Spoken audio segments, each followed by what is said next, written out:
Wait, it says Joe entered backstage, but I don't know how to Well, I'm live. Hey, The podcast has started. Oh, I was too loud. pause. No, you Pause said what? backstage. He entered No, backstage. he is, but I don't know how to find him. Hold on, I gotta find him. Oh, there he is. Okay. About time right. you had me in So here. now, Somebody listen. backstage. Shut the fuck up. You was the one who was late, dog. What Him yelling at me. What an introduction. I didn't even get to it. I know. Now, look, look, we live. The Lisper podcast. These nitwits is here. Co-host is definitely here. Freddie's here, Macho Man, they in the back. And I don't introduce the guests. So so y'all go ahead and introduce y'all own self. And we're going from Dan and around to Joseph. So y'all can see the order on y'all screen. So do it like that. Don't fuck it up. What up, everybody? It's your boy, the Mayor, that DJ named Ace5, your mom's favorite fat guy and favorite WWE abuse survivor. I found my way out, and you can too. Host of the Star 5 podcast. One of my, along with, I think this might be my first time finally on the Lisper podcast. Is it? Or is it the first or maybe the second? I don't know. But I don't know. You invited every time, though. Don't act like it's because of me. It's because of you. Hey, well, you never set the platforms up, but whatever. Oh my God! Catch us tomorrow, Sunday, on the Star 5 podcast on YouTube. You'll see this. He called us nitwits. You're gonna see the Skinmander fan over there with us tomorrow, having some fun. What up, Brian? What's going on, everybody? It's your boy Brian from the UWO podcast. 1/3. Shout out to my boys Kyle and Eddie. We have been taking a little break. It's been Mania season. I know there's a lot of shit people want us to talk about. Trust me, we will get there once shit gets better. Go ahead, Michael. I'm Michael. What's up? Oh man, short and sweet. Right. Short and sweet there, short and sweet. I'm just your average Joe over here, big WWE, AEW, New Japan, pro wrestling fan. So, just your average guy, just your average wrestling fan. So, all right. So, a while ago, I did a criteria podcast with me and Brian for a criteria for picking. At first, it was supposed to be the top 10 greatest wrestlers of all time, but then I was like 10 was too small of a number. So me and Brian came up with 20 to be a decent number. And we have a whole criteria that we're going to go by. And we're today going to leave this episode with a top 20 greatest wrestler list of all time. And here's how it's going to work. The first person, which is going to be me, because it's my show, is going to name a wrestler. And if nobody does not disapprove of that wrestler or object to him, then that wrestler makes the list. If anybody does object to the wrestler that another person has said, they will have a time to voice their objections based on the criteria, which everybody's supposed to know it. Okay, so if you don't have a good for the people who are the people who are listening and watching, go over the list of the criteria so these people are aware of it. Because we could be aware of it, but if you want to let the listeners and viewers inside of what the criteria is. And then the last question I do have before you give that, are we keeping it to the States or are we taking this global? You can pick. Once again, you got criteria. The other day and you didn't answer in the chat, though. Sean's right there. Hey, Sean, how you doing? I don't know, man. I like international, but listen. I said it and I'll say it again. You can pick anybody you want to. And if anyone objects, they better be prepared for the objection. If you pick somebody international and Joseph objects and he don't know nothing about that person and he don't have a legit argument as to why he objects to that person, they make the list and Joe can shut the fuck up. That's how it goes. You know what I mean? Like, why you gotta pick on me? Why you gotta pick me out? I'm just saying. The criteria. Listen, you know what, y'all doing just like she was drinking on. Y'all doing just like y'all was doing in the group chat, and I don't appreciate it. Did you expect something different? That's where it's supposed to go down. Here is the criteria.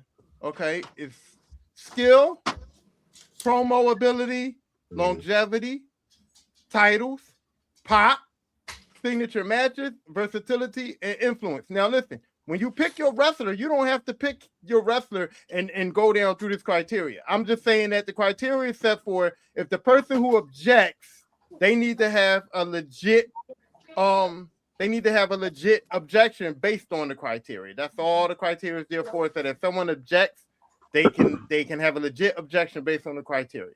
Okay, so I'm gonna start, and I already know that everybody here that knows me already knows that my first pick, because and even though this ain't in order, this guy's gonna be number one on the list because that's my first pick, and it is going to be the Heartbreak Kid, Shawn Michaels.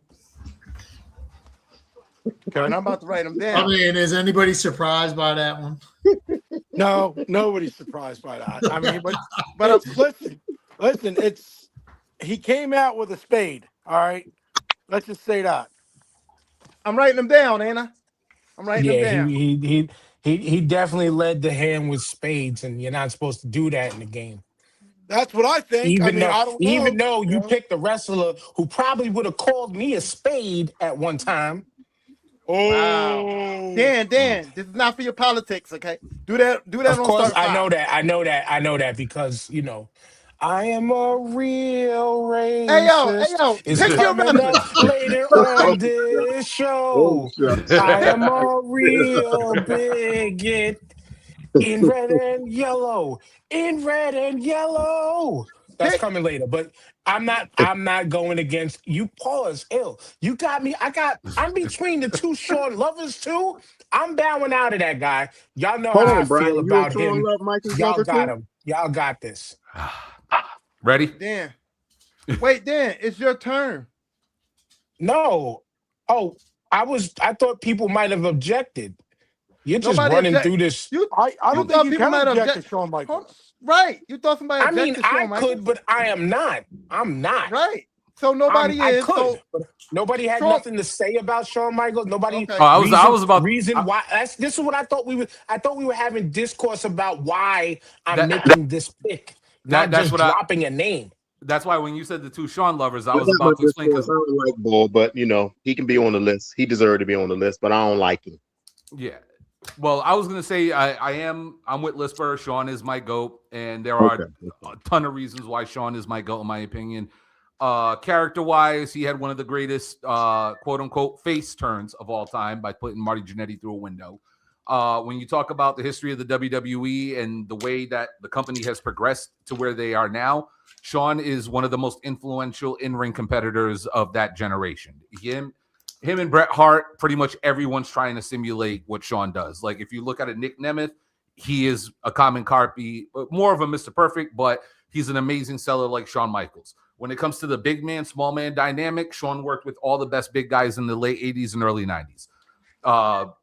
Like accolades, he's hold titles in every generation. And some people can even say his second run from his back injury is better than his initial first run. So when it comes to GOATs, yeah, Shawn's up there. And he wasn't the greatest wrestler, but one of the top performers all time. The dude know how to go through the movesets. Mm-hmm. But let's keep it real. Brett could out wrestle his ass any day. Mm-hmm. Owen could out wrestle his ass any day. Obviously, Kurt Hennig, but we're talking WWE, Brian. No, we're talking about all around. When you talk about Shawn Michaels compared to Brett, Brett works a formulaic style. Shawn adapts to anybody he's in the ring with. Brett, wow. Okay. I know you know your shit, but I would definitely disagree with that. And we're not going to hang that much on that because Brett gives off the let's go see what the crowd is telling us. Yes. He does. And Brett works with anybody at any time. He's not my pick though. Is anybody else disputing Shawn? And again, I'm number one Shawn hater. I'm not disputing him. I'm lined up right behind you. Pause. Go ahead. Oh, hey. Fly Eagles fly, but not that high. Right, yeah, not that high, dog.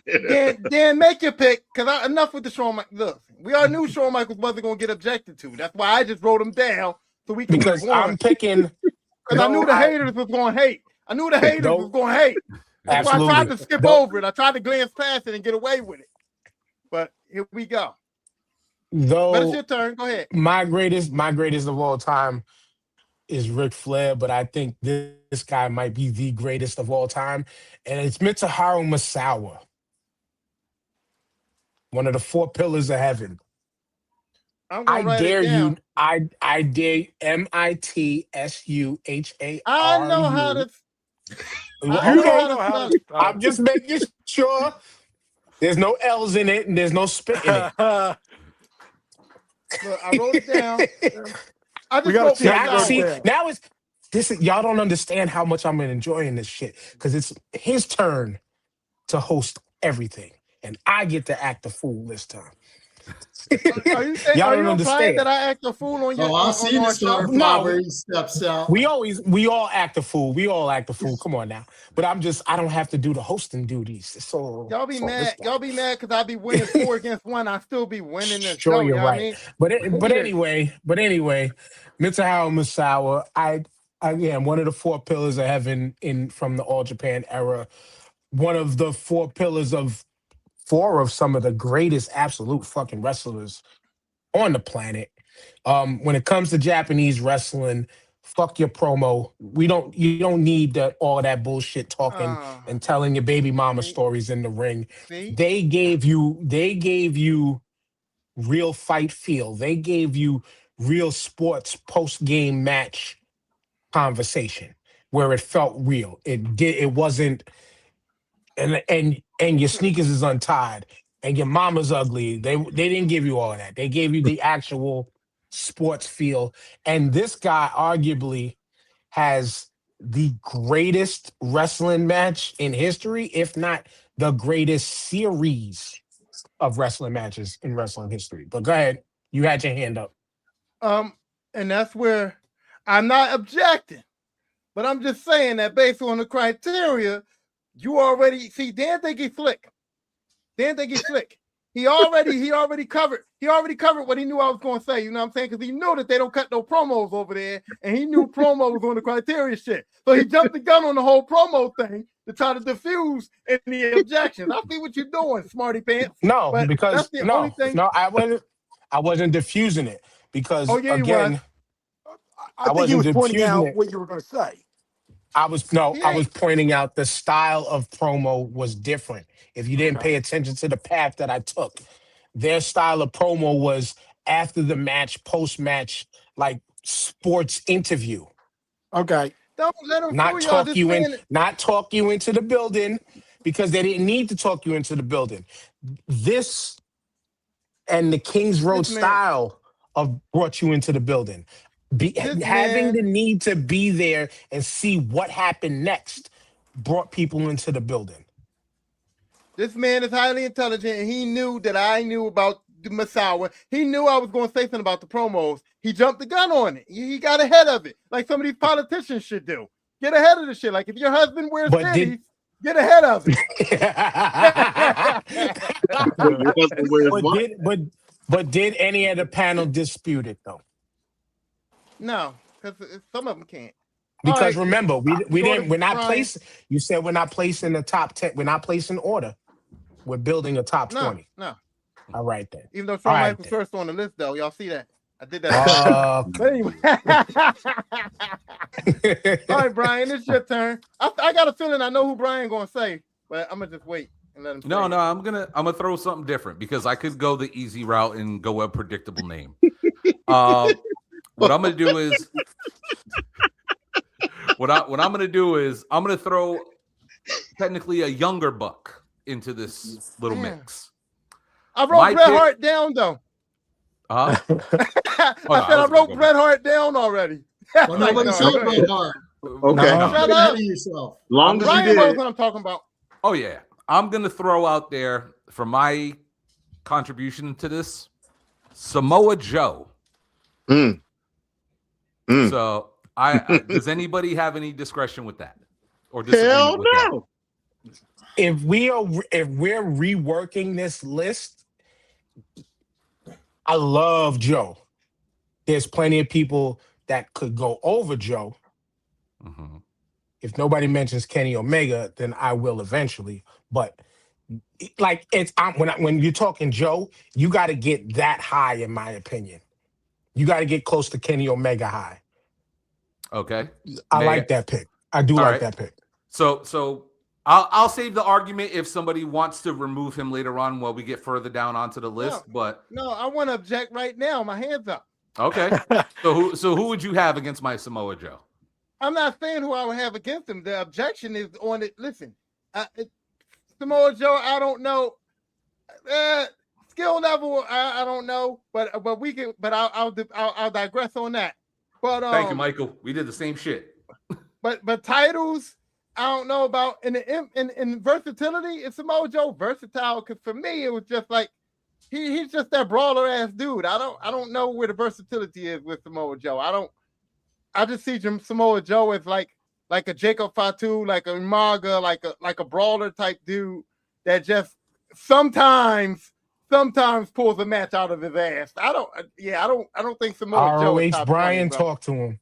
ROH Brian talk to him. So you're talking about a guy during a time period of when WCW shut down, TNA was just starting off, WWE was the only game in town.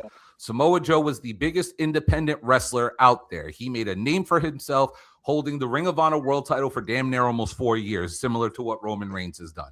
He was the first wrestler in America with CM Punk to have a 5-star match that was not televised on any network.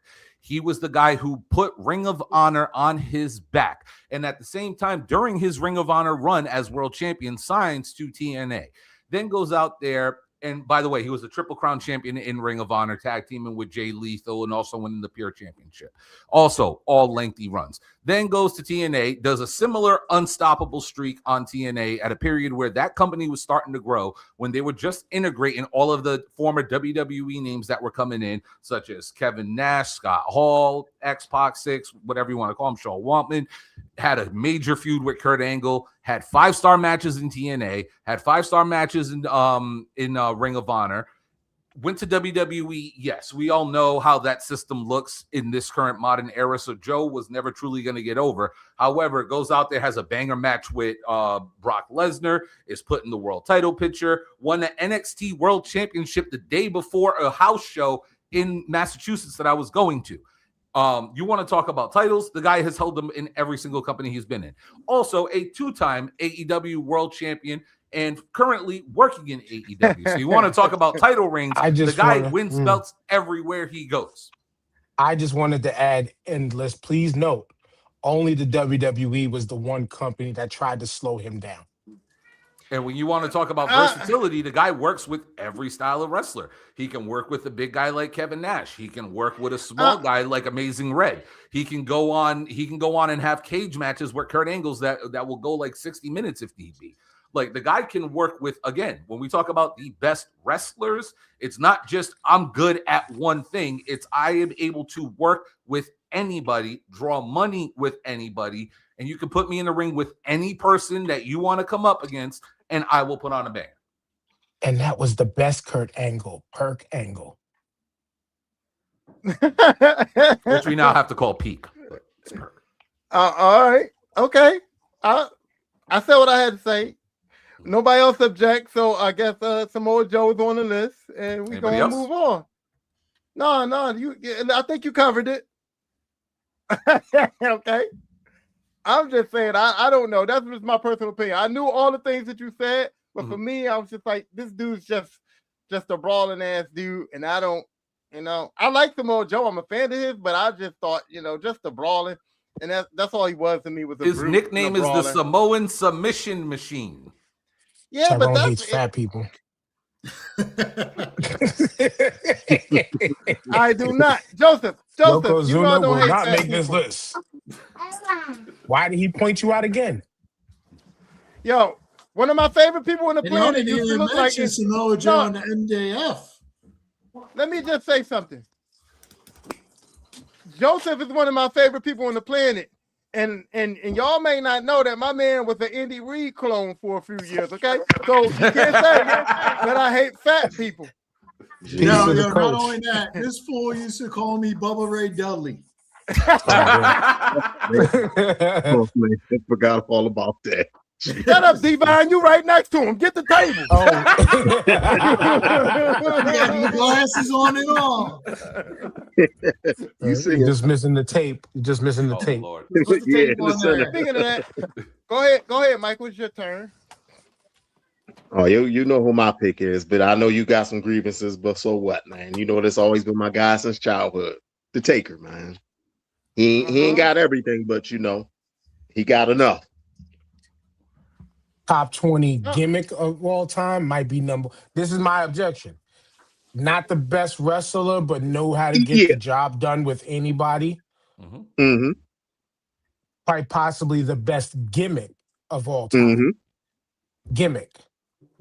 That was that was highly transformable in some respects because it was just the name. It wasn't the, Mr. White Faced, white makeup, purple glove, but yeah, he wasn't the greatest of wrestlers.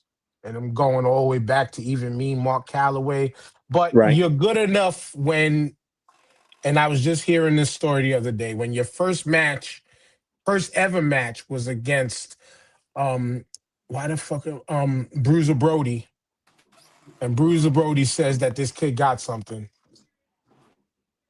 And look what he ended up becoming. So yeah, whatever. I can't object. But he could get pushed out though. He could eventually get pushed out though. I'm objecting to the Undertaker but because he had a very long career. That's one thing. Longevity of that career was amazing. Mm-hmm. And the rebranding. He came out as the American Badass. Tell me that wasn't awesome. You know what I mean? One of the still long standing with Randy Orton, right? Supposed to get that generation. Mm-hmm. Hey yo, I'm objecting only because the promos was whack and the skills was kind of whack. And y'all want to say the gimmick was great. The gimmick was stupid as hell. He made it work, and I give him that. He made it work. But if y'all think about the gimmick and the premise of the gimmick, it's dumb as fuck. Okay, it's really a dumb gimmick. But how many times could one person die?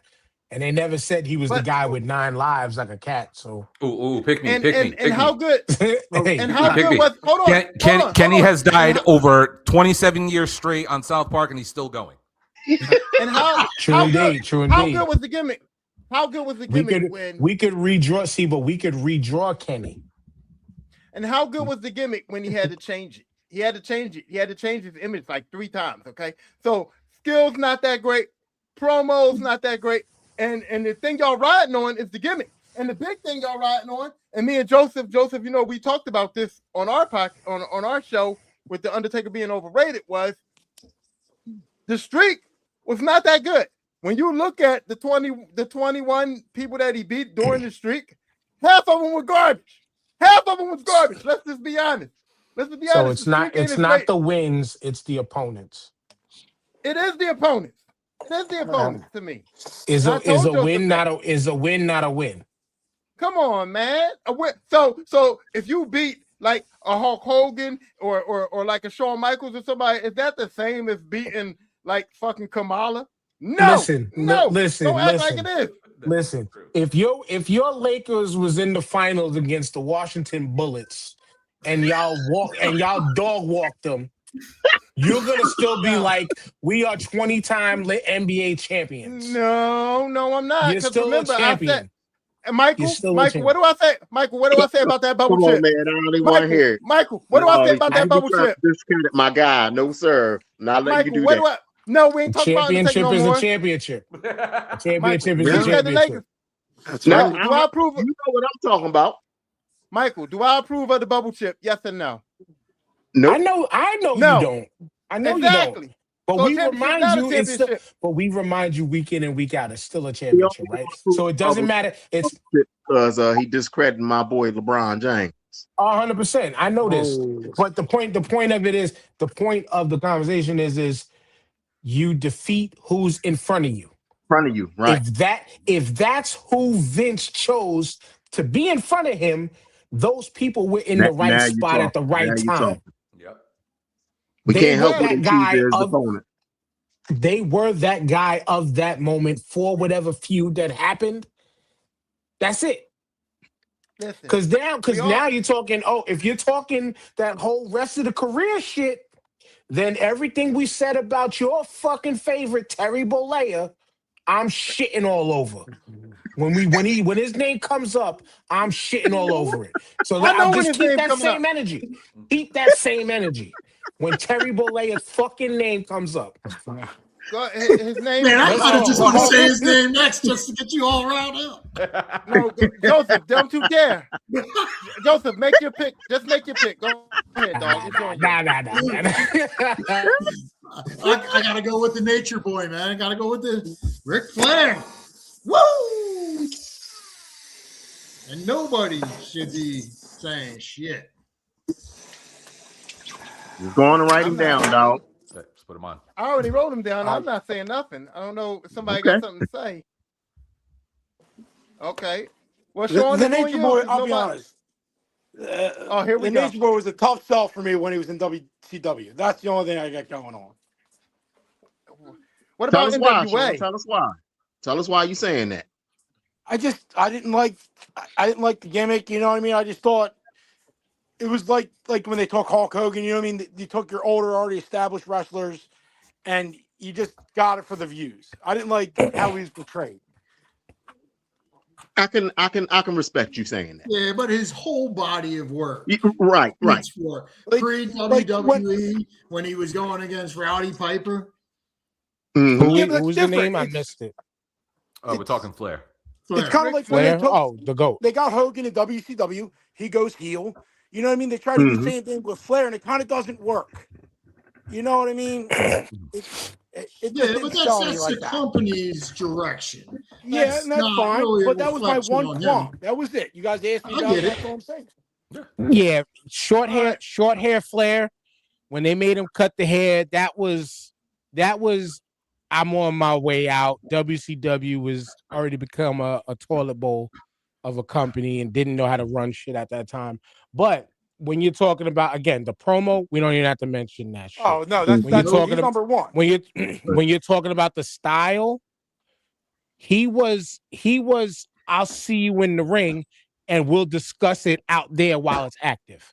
Yeah. AKA you work to how the crowd is giving it up. Mm-hmm. He was a storyteller.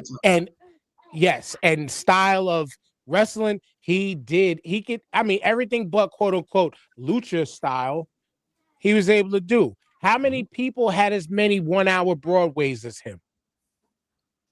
Yeah. None. No, little to not many. Not many. He should be number one. And I'll leave that at that. Yeah, whatever. Anyway, all right, Sean. Sean, what's your pick? And now this is going to be one. I just have a person. I just got Mick Foley. That's who I'm throwing up there. His, you know what I mean, the things he did over in Japan, the things he did here, and his brand loyalty to the WWF. You know what I mean? He didn't jump ship. He didn't do none of that stuff. And he put people over, man. And without Mick Foley, do we really get the Attitude Era? Yeah. Yes. I mean, you had to been locked solely into the WWF at that time, because WWF started that way. WWF started working that way because ECW was alive and well. Yeah. WWFE is a reactionary company. They're not innovative. The last things that company innovated was the King of the Ring and Pat Patterson bringing you the Royal Rumble. So in a sense, Sean is correct. Chris Jericho, Money in the Bank. Those are the last things that the WWE. What's name? So essentially, I agree with Sean that the Attitude Era stems from what Mick Foley was doing. The Attitude Era stems from ECW.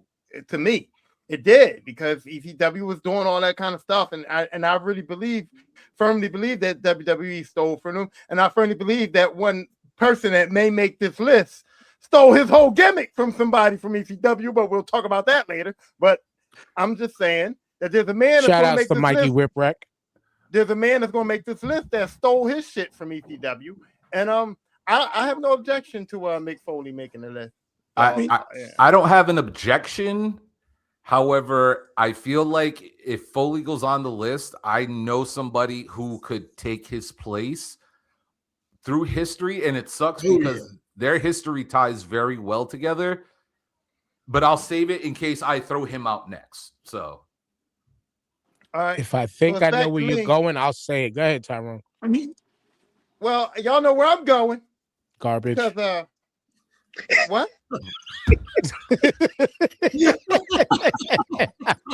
we're not bringing up Eva Marie. What are we talking about? I'm good. Yo, Brian. Yeah. You didn't like all red everything? Is that what you're trying to say? Listen, the only thing. Listen, I love Eva Marie except for the fact that she had to get into a ring and wrestle. Like everything aside from that, I was okay with. Hey. Anyway, listen, this is a guy that I'm going to put on the list, and everybody knows I was going to put him on the list, and I don't care. And since some of my other guys are already taken, I'm going to say it right now. Hulk Hogan. Fuck Terry Bollea. I'm Fuck everything about him. Fuck his mama. Fuck, Not his mama. All of that stuff. Dorothy Mantooth is a saint. Dorothy Mantooth is a saint. And Sex Panther works 60% of the time, every time. Fuck Terry Bollea. Was he important for the business? Yes, he was important business-wise. And here's the one, you know what? Here's the one loophole that you wanted to keep it wrestling, that I could keep it wrestling when it comes to this piece of shit. How many of us here are union employees? Raise your hand. We're all union, right? He's a fucking union buster. He's a piece of shit human being. Russ fucking buster. I don't care about to say you said Hulk Hogan. Did I say Terry Bollea? Did I say Terry Bollea? No. You said Hulk Hogan. I said Hulk Hogan. And I'm disgusted I even re-uttered that name. Hulk Hogan was the same person. Hulk Hogan wasn't a union buster. Hulk Hogan was the same name that Jesse Ventura mentioned, who fucking ratted on him. Fuck him. Was he good in ring? He was great in his early career when you watch him in the white trunks in Japan. When he got to the original Mr. 5 Moves of Doom in the WWF, he was the reason why the WWFE is about making moments. He's the reason why he wasn't a good wrestler over here. He just brought you moments. He brought you emotion. He made you in your fucking red and yellow underoos feel good. Say your prayers and eat your fucking vitamins. And all of that big ass orange, yellow and red cloud hid all the other bullshit, that he wasn't that great in the ring, that he was terrible backstage because that shit didn't work for me, brother. Look at the bullshit that he pulled to Bret Hart at fucking WrestleMania 9, getting the title change that he didn't deserve. He was not that good in the ring, but yes, he can draw you fucking money because he had the nation on lock at that time. And I say this regardless of fucking me calling him Terry Bollea. I was never a fan even back then in the 80s. So this ain't new to me. Okay. Did I appreciate NWO, Jimi Hendrix, Hogan? Yeah, because it finally gave me something different from this guy. Because we had almost 20 something years of the same person. So I appreciated the NWO thing.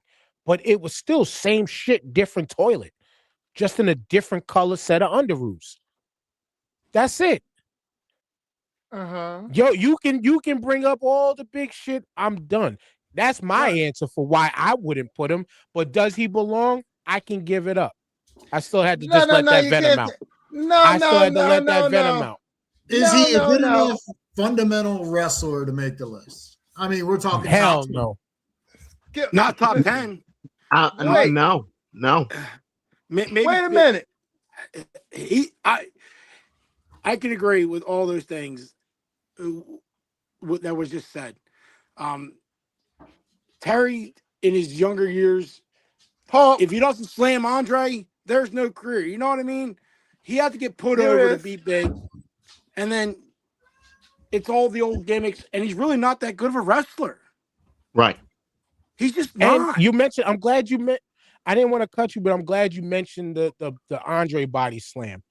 Let's just look at how racism works in identifying the first of something. How many of us really believe that was the first time Andre got slammed?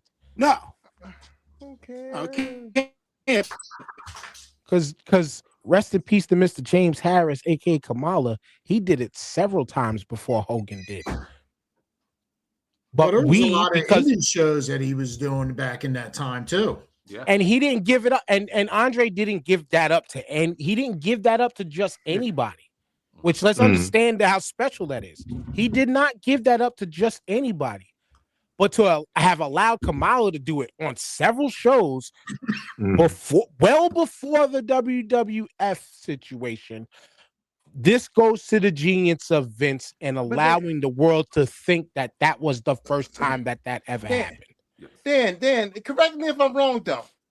You're wrong. When I said correct me, you ain't even hear what I had to say yet. I will. When I said that Hulk Hogan didn't have the skill set as a wrestler in the ring, you were the one who was all like, no, he was a good wrestler in Japan. They just messed him up in the WWE. Now you sit up here saying he wasn't a good wrestler. Come on, man. In my little soliloquy and rant, did I not say that he was good in Japan in the white trunks? He was a good wrestler. But I mean, he's a good wrestler. Period. At one time he was. That you don't not be a good wrestler. How long was his career in Japan? Why don't you shut up, Sure. 2 years. 2 to 3 years. See, he's trying to defeat him for point. What in WWE? Right. All right, so look. Hold on. So everybody's talking and everybody's saying things. So is Hulk Hogan not making this list? Not by your criteria. Well, here's the thing. So we got But here's Joe what just dropped the bomb there, Belly. well, here's the thing, right? And this is where when me and Lisper were coming up with the list about the criteria, we were talking about, somebody may have an advantage at one thing. Like, let's be honest, when we talk about draws, as much as some of us don't like him, Terry was the top draw. Agreed. He was a top draw in WWE. Yes, yeah. He was a top draw in WCW. He helped TNA get a little bump in the ratings when he went over to TNA. So draw-wise, yeah, he's there.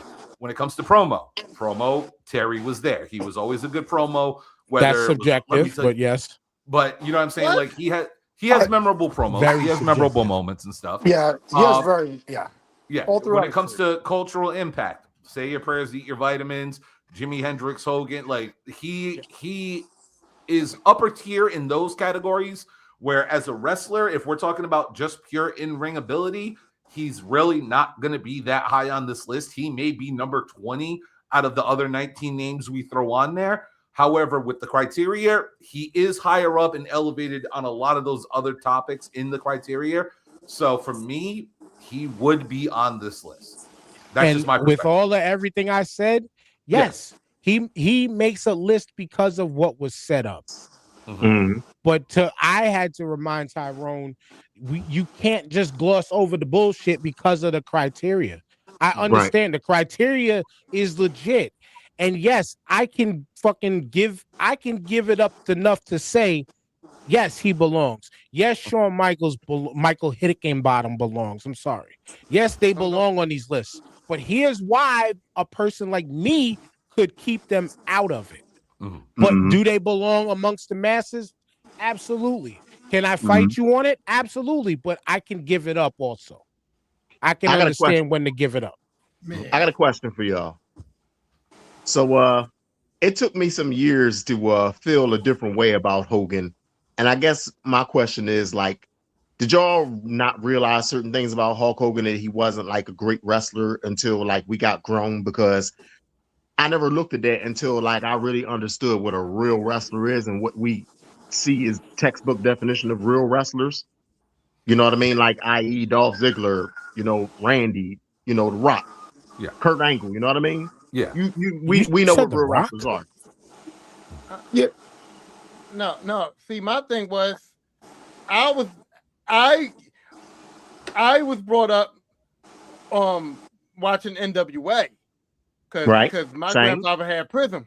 So I was brought up watching NWA. So I saw Ric Flair versus Barry Windham.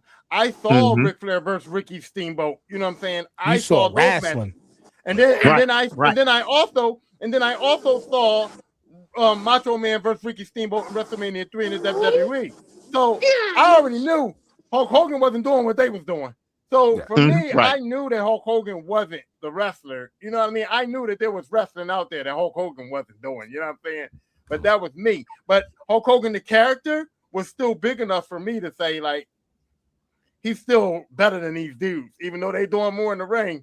Hulk Hogan, the character, was a bigger made character than those dudes were. But as far as in ring was concerned, I knew that Ric Flair, Ricky Steamboat, Macho Man, I knew those dudes could out wrestle Hulk Hogan for sure. Right. And I think for me, the Hulk Hogan, the character, like Tyrone mentioned, that taught me, okay, some of the business side of it don't matter if you are the great. I was just having this conversation in my head, which I was going to make a TikTok about, saying rap and hip hop emulated in so many ways, because we all want the lyrical miracle spiritual guy to be number one, the best rapper alive, yada, yada, yada, yada, yada. But that doesn't always mean that it's going to sell. And you're going to have a portion of people that's going to look at industry and record sales as if that's important to you as a fan and seeing who's on top. But then people will rank people at the top or whatever because they made it up to here, even though we know rapper A is not better than fucking rapper B, C, and D. So whereas I knew, right? So I knew that, yeah, the business says they're making money off of this guy. This is why this guy's going to be the champion. That's what Terry taught me in that time. I just want to give props to my boy Steve Bird.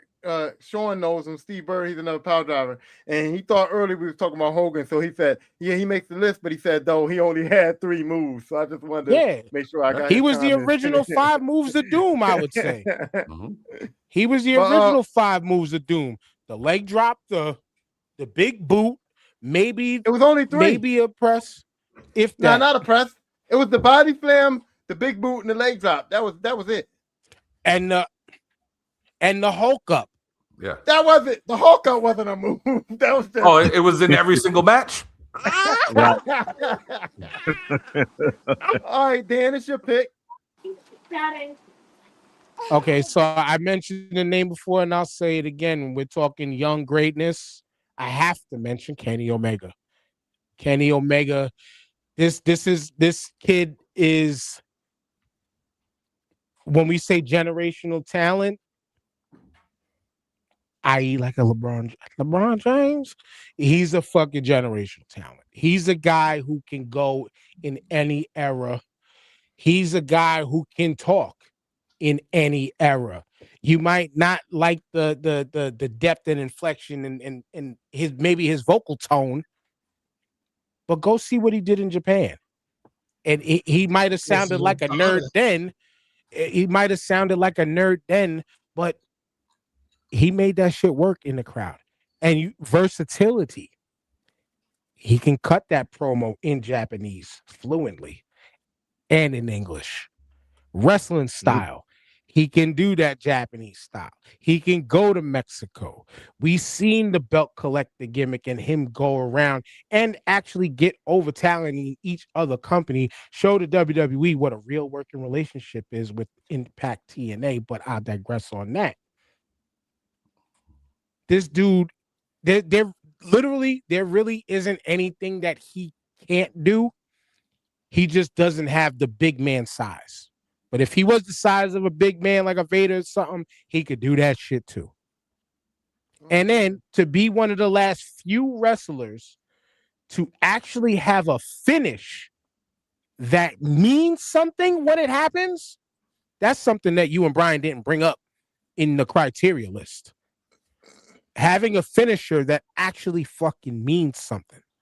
Just like in the Cyber, because the One Wing Angel, there was only one time that I remember it was kicked out of because it was supposed to happen in the match that he had with Ospreay in Japan.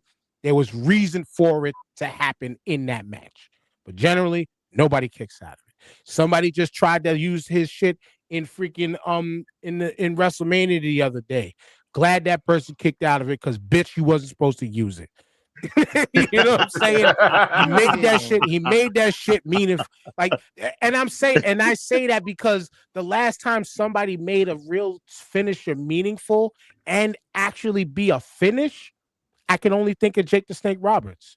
Everybody does a TD, like he says, Brian. Everybody does a DDT, but nobody gets up from his. Yep. And another tag team that has a finisher that nobody kicks out of except for one person, the 3D. Mm-hmm. So Kenny Omega makes this list. There's no objections? Not for me. All right, Brian, it's your turn. All right. So let's get a little controversial. I'm going to bring up the name. Brian, give us a rundown of how many we're up to. Okay. Yeah, how many are we up to right now? Because I want to be. Brian's number 9. All right, so number 9 right here. All right, I'm going to spice this up a little bit. Because it wasn't spicy enough.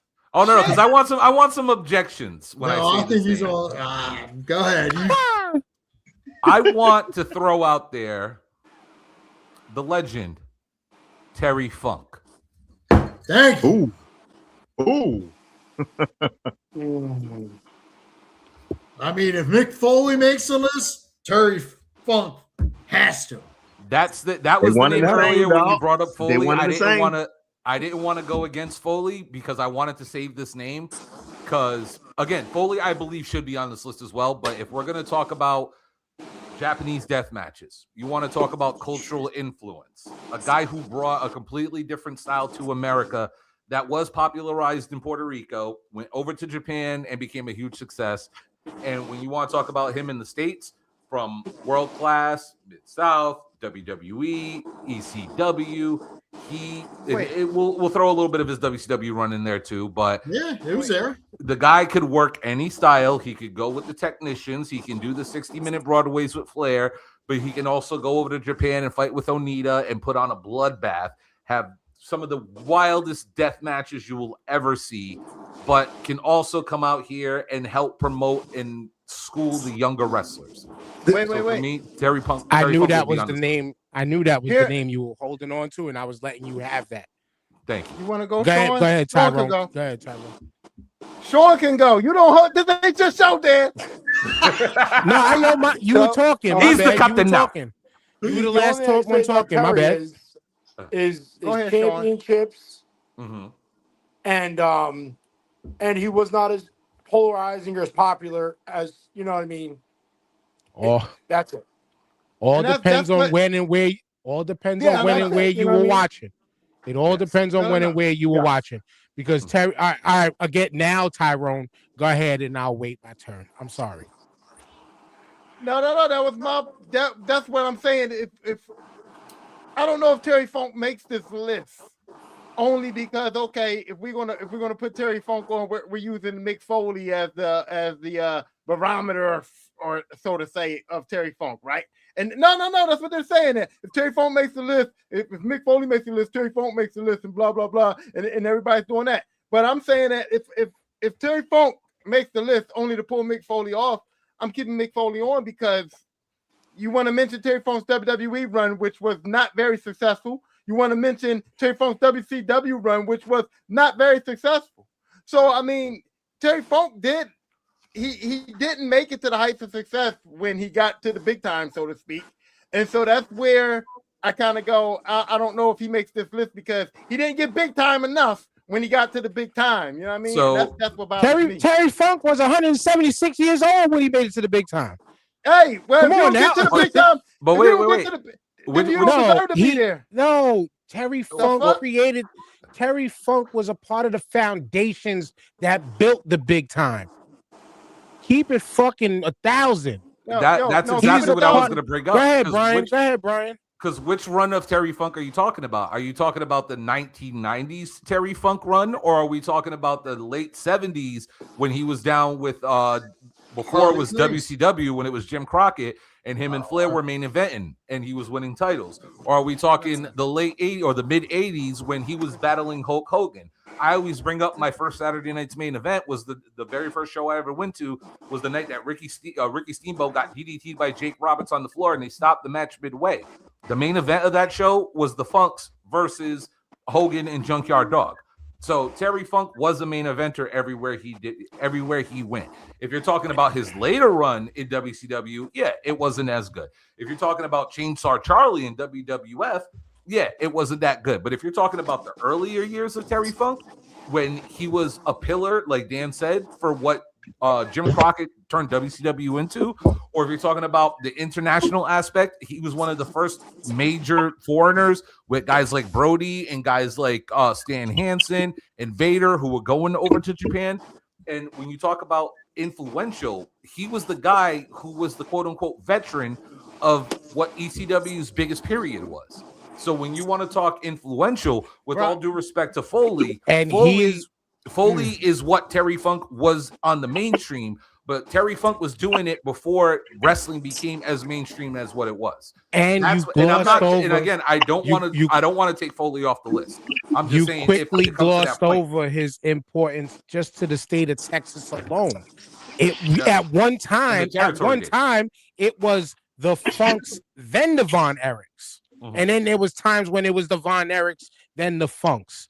That dude has been, and the problem, the problem for maybe your argument's sake would be is that yes, he was on top of that time at that time, but I lost my point. But I really wanted to really say to this whole conversation, and this is definitely directed at you, my brother. If the barometer is the WWE, WWF, then this whole fucking list is flawed, no matter how much more we build it. Come on, man. And I have to say that because of just the way you just laid out the whole framework of his WWE running, you led with that. And his WCW run, listen. If that's the barometer, we can just stop this list and just go. No, we can't. WWE. No, we can't. No, we can't. I'm going there. Yes. If you are in something, in anything, this is the argument you wanted too. By the way, part of getting to the top is making it to the top spot. Okay, you can't tell me that you're one of the greatest football players on the planet and you ain't never played in the NFL. Can't do it. Warren Moon was one of the greatest quarterbacks ever and won how many great cups? He played in the NFL, though. And what did he do in the NFL? But he was still one of the greatest quarterbacks around. But don't front like the barometer ain't that you have to get to the big times. Now, look, you have Misawa, okay? Misawa didn't exactly make it to the big times, but he was very exceptional. But I'm saying to you that if we're gonna put a wrestler on this list that's gonna be on the top 20 wrestlers of all time, you gotta make it to a big time place, man. You gotta be WCW, WWE, even maybe AEW at this point. But come on, man, you have to have a significant part of the big time in order to be significant, bro. It's just Brian. Can I ask? Well, Sean, I was gonna say. Excuse me a quick second. Hold on. Excuse me a quick second, Sean. But I have to ask Brian this question. Was Great Giant Baba's All Japan not the biggest of times in Japan at one time? Yes, and this was and again during that period. You got to remember, if you're really looking at it when it comes to this list, a lot of people are looking from the WrestleMania era on because that was the time where Starrcade was blowing up. That was the time when WrestleMania was blowing up. That's when New Japan's Tokyo shows were starting to blow up. They weren't Wrestle Kingdoms, but they were still large events. If you want to talk about big time, anything prior to 1984 is going to be what territorial areas were. But when we talk about the people from Japan, you got to remember that's their biggest promotion. And Japan and China and Korea and Asia, those promotions are huge out there. And when you want to talk money, they're making as much money as WWF was at that time. No. That's why I said Misawa is no Starrcade, no Mania. Misawa is exceptional. Yeah. But if you're in the United States, bro, you gotta admit WCW, WWE, and now AEW at this time. That's the big time, bro. Yeah, and it's not me doing it. It's that's what it is. Yeah, and he again was a main eventer during the early WWF golden years. He was a main eventer in WCW. Hold on, he was a main eventer in ECW. And Brian, but look though, y'all fucked up my whole argument. Because my whole argument came from the fact that you mentioned it, and Sean mentioned it, and Joseph mentioned it, saying, "Oh, if Mick Foley's on the list, then we got to consider Terry Funk." And that's what I was going off of. That Terry Funk did not reach the level of a Mick Foley. So if y'all compare, if that's the comparison that gets him on this list, then no. In what way? Because how many Mick Foley? How many WWE championships did Mick Foley, Mankind hold? One, right? Well, are we talking just Mankind? We're talking Mick Foley or Foley? All of Foley. Cactus Jack. Well, we're talking all of Foley. Because let's be honest, Cactus Jack was never really a world champion, but he was the King of Deathmatch champion. And who was his King of Deathmatch partner? Terry Funk, who was a bigger star, who passed the torch in that way. Terry than Funk, Mick Foley was. But Mick Foley wasn't an ECW champion, but Terry Funk was. Is there any objections? I'm sorry, Joe. I'm sorry. Yeah, I'm sorry, Joe and Sean. No. You guys are good, but you guys mentioned earlier about the Undertaker and who he faced. Look at Terry Funk's list. I mean, come on. Harley Race, Jerry Lawler, Ric Flair, Cactus Jack. It goes on and on. Could be number one material. Opponents. I get that, but this is like a bigger picture thing. We're having a whole argument. And the only reason I really threw Mick Foley out there was because his ability to wrestle in all different types of things and his ability to really put people over.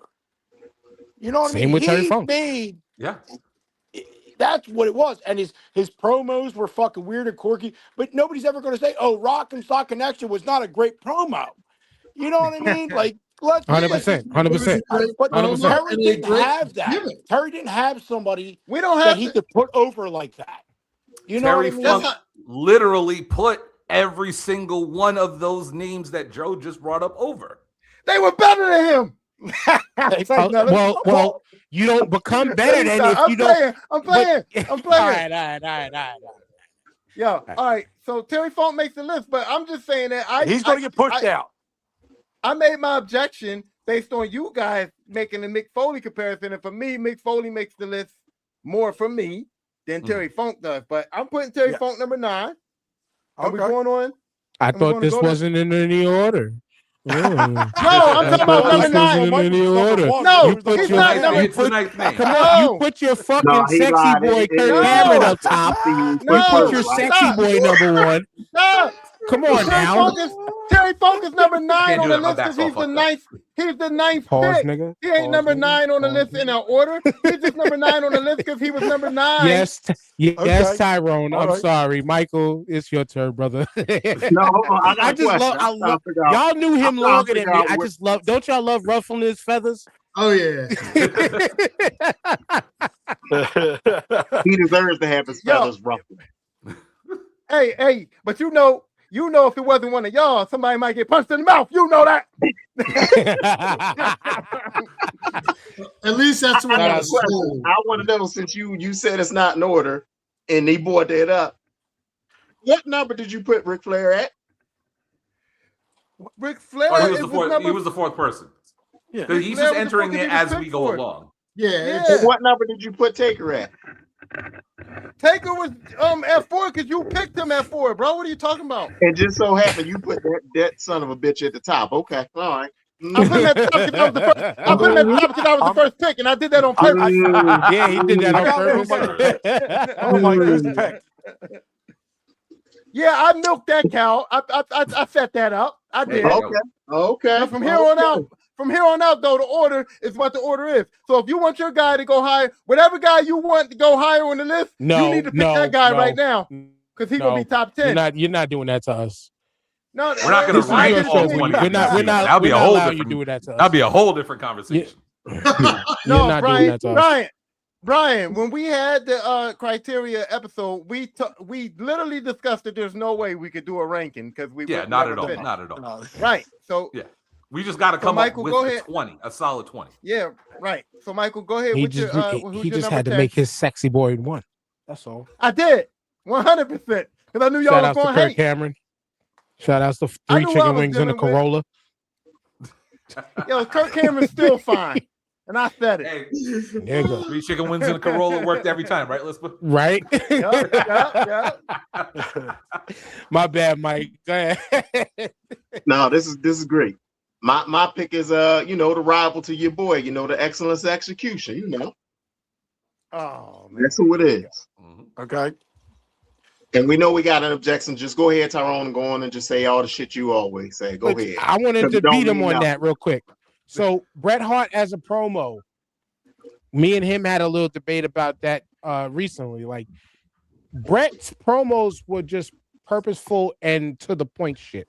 It wasn't rah, right. wasn't whatever. But Tyrone had an objection made heavily about his promo. I'm gonna say this: Bret Hart's making the list. We all know that. I didn't feel like there was going to be any. I didn't feel like there was going to be enough objections to keep Bret Hart off of this fucking list.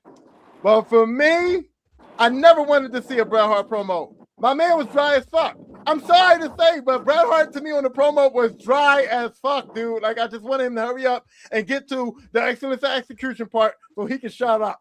Okay, so I don't want to hear it. I just feel like Bret Hart did not cut good promos at all. As a face, I agree. New generation Bret Hart as a face, I agree. As a heel, it worked because you didn't want to hear him talk, so you booed the shit out of him. My bad, Sean. You had your hand. No, I agree with that. I don't think nobody would ever say Bret was a promo guy. He was a phenomenal wrestler in the ring. That's it. You know what I mean? He moved out there fluently. He comes from a wrestling family. That's it, dude. That's what he was. And I'm gonna say it because I know y'all will never say it, but it's my favorite for a reason. Best WrestleMania match ever is him versus his brother at 10, opening the show. Yeah. Better than Taker and Shawn, and that's not Shawn hate.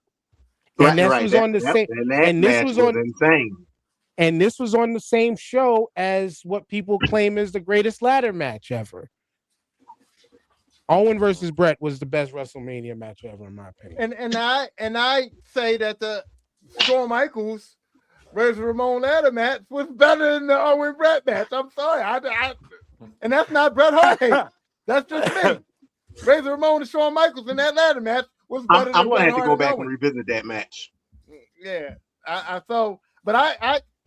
I'm not hating on that match though. I'm not hating on Bret Owen. And I'm not hating on it at all. It was storytelling at its finest too. It was. Big brother, little brother. Yeah. Big brother, little brother. And the whole dynamic is Now that you threw the story in there, I take it back. I recant my last remark because with the story, now it makes it a little. Yeah. Okay. All right. I give you that. Dan finally got one on me. Finally. Who's now next? look who I next? Now look who I stirred up. Who's next? I'm being nice, Joe. You next, right? No, I'm next. Yeah. Let's stop him from talking. But we talk about wrestling, outside influences. Like, how much do you guys take in consideration outside of the criteria? Like, there's no outside of the criteria. As Dan was talking about how he hates, his boy Terry for reasons outside the ring. How's that coming into play? Pick your person and then we'll decide how we feel. On what the fuck, how we feel about it. Right? I was about to say, is he going Canadian? Chris Benoit. Oh man. Woo. I said it. Woo. Man, How can you object to him? I mean, there's a reason, but there's a very good reason. Yeah. Well, I'm gonna say this. I know what the good reason is, but I'm gonna be honest with you. After reading a lot of things I've read over the past 2 years and other things, I ain't 100% sure that he was guilty of what they accusing him of. Wasn't I just saying that pre-show, Tyrone? Yep. I know y'all seen what I seen. Mm-hmm. There's a lot to that, but we're not going there because regardless of the fact, the man rest easy, he's gone. You know, Right. if he did do what he did, but like there's just valid theories about CTE within that whole discussion, but that's not why we're here. Yeah. Chris Benoit is one of the fucking greatest to ever do it. But even from his whole like the whole thinking that WCW move with all four of those guys, and then they go to the WWE as the Radicals and all of that stuff. I would take Eddie over him, and I'm a big Benoit fan. I would take Eddie over him. On certain days, you could take the man of 1,000 holds over him. Oh, Dean Malenko. Woo! I'm glad somebody recognized that, man, because you can take and then if you want to talk complete, also, I mean, again, everybody's got long careers. Even sometimes you can say Perry Saturn. Woo! Execution. I mean, as the eliminators, Perry. There's certain. All right. I mean, Chris Benoit, though, he was that great that he was put in the proper positions. He was a horseman. You could even go back to his Wild Pegasus days before in Japan. The dude was nasty, but him and Eddie Guerrero will go steal shows and tear them rings up. Yeah, up. But I give you Eddie. I'm not giving you Perry Saturn, bro. Not over fucking. Nah, Perry Saturn was nice. You could not over Chris Benoit. No, ain't no way. Nah. I did say that there, it was an any given Sunday thing. There could be days where, but I don't know. Yo, he's one of those. He can make the list, but he could be one of those. He can get eliminated by somebody, guys. For me. Before we move on, I'm going to put this comment up there, and I'm going to tell you right now, Brian, get your boy, because Kyle said the biggest group of haters ever assembled. Don't worry, Kyle. I got somebody for you later. What up, Kyle? I got something for you later. Don't worry. The biggest cast of haters ever assembled. Okay. But I do want to say one. I just want to say really one quick thing about Benoit when it comes to Joe's point, right? When it comes to like lasting influence in the history of wrestling, there are a lot of guys who try to do what Benoit does. Like modern day wrestlers, guys like Davey Richards, who is a Chris Benoit clone. Currently in the WWE, you have Ilya Dragunov, who works that really hard-paced, hard-hitting style. Benoit's influence, aside from the thing, should be greater than what it is. But again, as Dan said, if it came to picking people, there probably is one name out of that Radicals list that may get the jump over him if he's not brought up. So, but I'm all for everything else. I'm all for Benoit. All right. I mean, Benoit's on the list because he mentioned it, right? That's how this thing works. Right. We can push people out. So we can push them out. Am I on the board now? You're on. Yes, you are. All right. So this is going to be really funny. We're actually going to mention 3 Canadian wrestlers in a row. Okay. We are going Chris Jericho. Keep going, okay? Because the way you're making it sound is we're gonna have to pick one, but keep going. No, I'm gonna say out of Terry Funk, Chris Benoit, and Chris Jericho, I think he goes below those 2. You know what I mean? Ooh, actually, well, we're not moving anybody around yet. I'm just saying, like if Chris Jericho's here, at 10, Terry and Benoit are 11 and 12. You know what I mean? He's just on. He starts in ECW, wins it in fucking WCW, wins it in WWE, and now doing his own thing. So longevity, pop, titles, he's got it all. Yeah. And he was phenomenal in the ring. People hate on Jericho just because they think he's past his time and just want him gone. Yeah. Let's keep it real. And MAGA. He's is he past his time? I don't know if he's past his time when people still cheering for fucking Cope. Cope's got I don't know what the fuck is going on with that whole thing because if anybody's past his time, it's Cope. Like I don't. Shout out to our homie B Rob, but Cope can't get that edge back. Cope can't get that edge. We don't want Edge. We don't want But, Edge. We like Coke. But what? nah, people were actively booing Chris Jericho live. Actively hating on him. Actively making content on get this guy the fuck off my TV. Why though? Like actively. Why though? Because to make room for the youngers. But what they didn't realize is it was because of him, because it was why am I seeing this wrinkled, shriveled up potato on my screen? Yeah. And they didn't freaking genuinely respect nor realize that he was still consistently putting talent over. Still, we wouldn't, without, again, shout out to our homie B-Rob. A lot of us wouldn't know who Brian Keith was if it wasn't for Jericho. Yeah. Mm-hmm. This is what I hate. This is what I hate. And this is why I have to explain this to people all the time, okay? Chris Jericho looked fat and out of shape because he could look fat and out of shape, okay? Mm-hmm.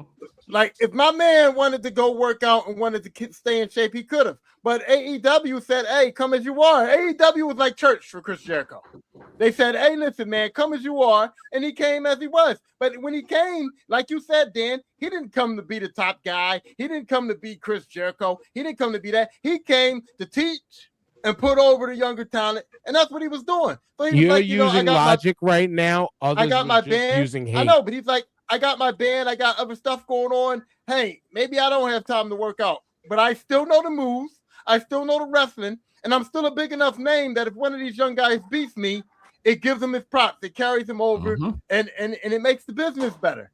And so that's what my man is doing. So I'm like, I understand that, yeah, Jericho looks fat. He looks like he looks old, but that's because he doesn't have to look good to do what he's doing. You know what I mean?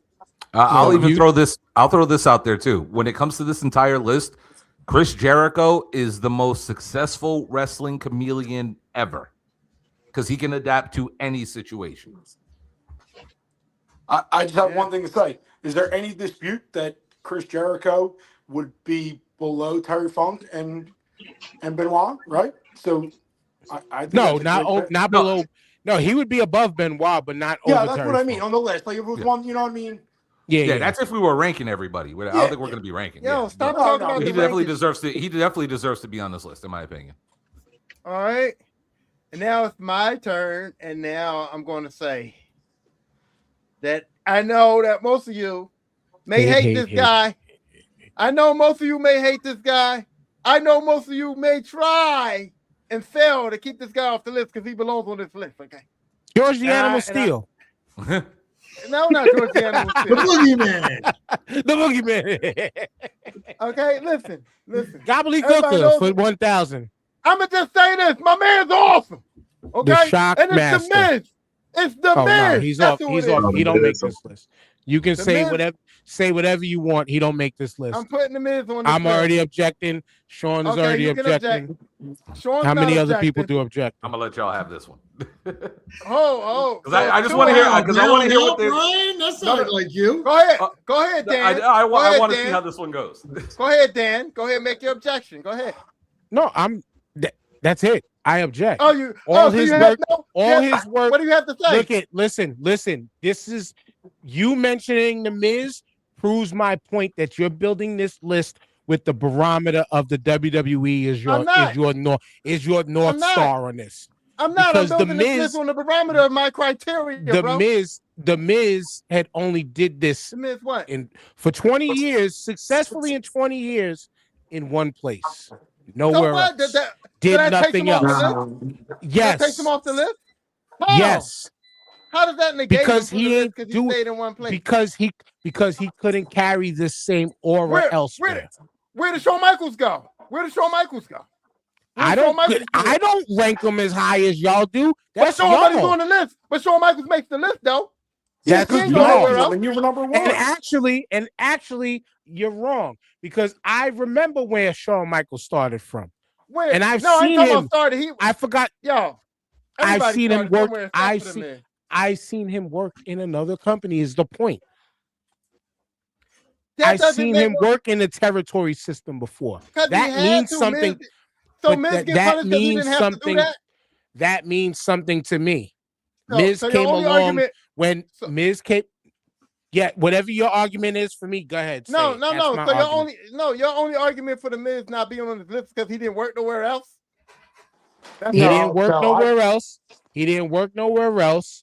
He is not that good of a wrestler. He's an entertaining promo, but who gives a fuck just about an entertaining promo? Did he adapt? I don't think he's good at promo. I don't think he's a wrestler. I just think he was a pretty face in the right time. You know what I mean? That's all he was. He was the modern day Hulk Hogan. You know what I mean? No. Nah, that's a reach. That's a reach. No, not like that. Just he was. We're in agreement that he don't belong, but that's a reach. All. But he don't make this. No. The Miz is out. How can because Tyrone, we could be mentioned and you come out with the Miz. We can be here and mention 50 to 100 names that are better wrestlers, better everything than the Miz. No, we can't. Yes, we can because you are just using the WWE as the North Star for this conversation. That's the only place he ever worked at. And that's it. No. Hey, yo, look. Michael's trying to say something. Hold on, Mike. There's two no's. He called him the modern day Hulk Hogan. He called him the modern day Hulk Hogan. Okay, but Hulk Hogan's on this list. Undertaker's on this list. As far as I'm concerned, Samoa Joe is on this list. You know what I'm saying? So we got people. Mick Foley ain't no great wrestler neither. So when we want to say, the Miz should make this list because he ain't a great wrestler, he just struck a nerve. Mick Foley ain't no great wrestler like that. Like, dude, come on, man. It's not. All right, then should I say Mankind? Did you want me to mention Cactus Jack? Nobody's going to say Dude Love. Mick Foley was an expert at getting his ass whooped. He was an expert at getting his ass whooped. That's what he was. In a phenomenal way. Hey, y'all. I don't want to hear it. All right, go ahead, Michael. Go ahead. So I got a question. I just want to make sure I'm understanding this. Is the majority looking at the Miz basically saying like he's more of an entertainer is what y'all trying to say than like in a character versus anything else? Tell me. Yeah, but it don't matter. Tell me what's on the criteria. Then hold that sound up a little longer so we can read everything on there. I actually need to make it a little darker. I'll be right back. Tell me what's on the criteria tell me what's on the criteria list that the Miz doesn't hit. Come on, tell me. I'll wait. I mean, we know he cuts promos. I have no memorable Miz match. I have no memorable Miz matches. The only memorable Miz promo wasn't even a promo. It was a segment on one of their offshoot TV shows where he gave a little bit of reality because he was a real world guy. He's not a memorable. There's not one match to me that I could say, yeah, I could go back to that Miz match and watch.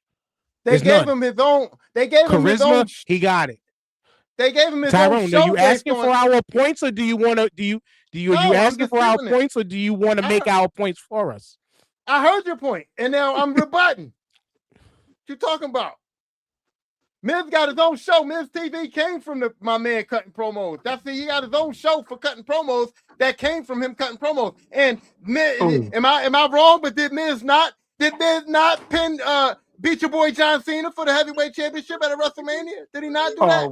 Did we miss that part? Did we miss that match? His own show too.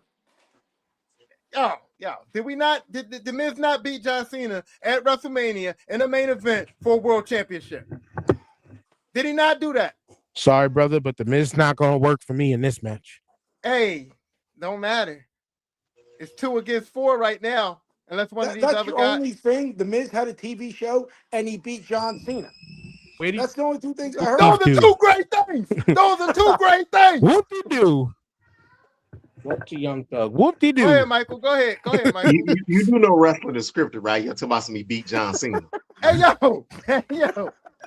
You do know wrestling is scripted, right? One of my co-hosts. You want to talk about Undertaker winning 20 WrestleMania matches? You do know wrestling is scripted, right? Yeah. Well, wrestling's really scripted. Hey, y'all let that damn Brock Lesnar beat your streak. You know it's scripted, right?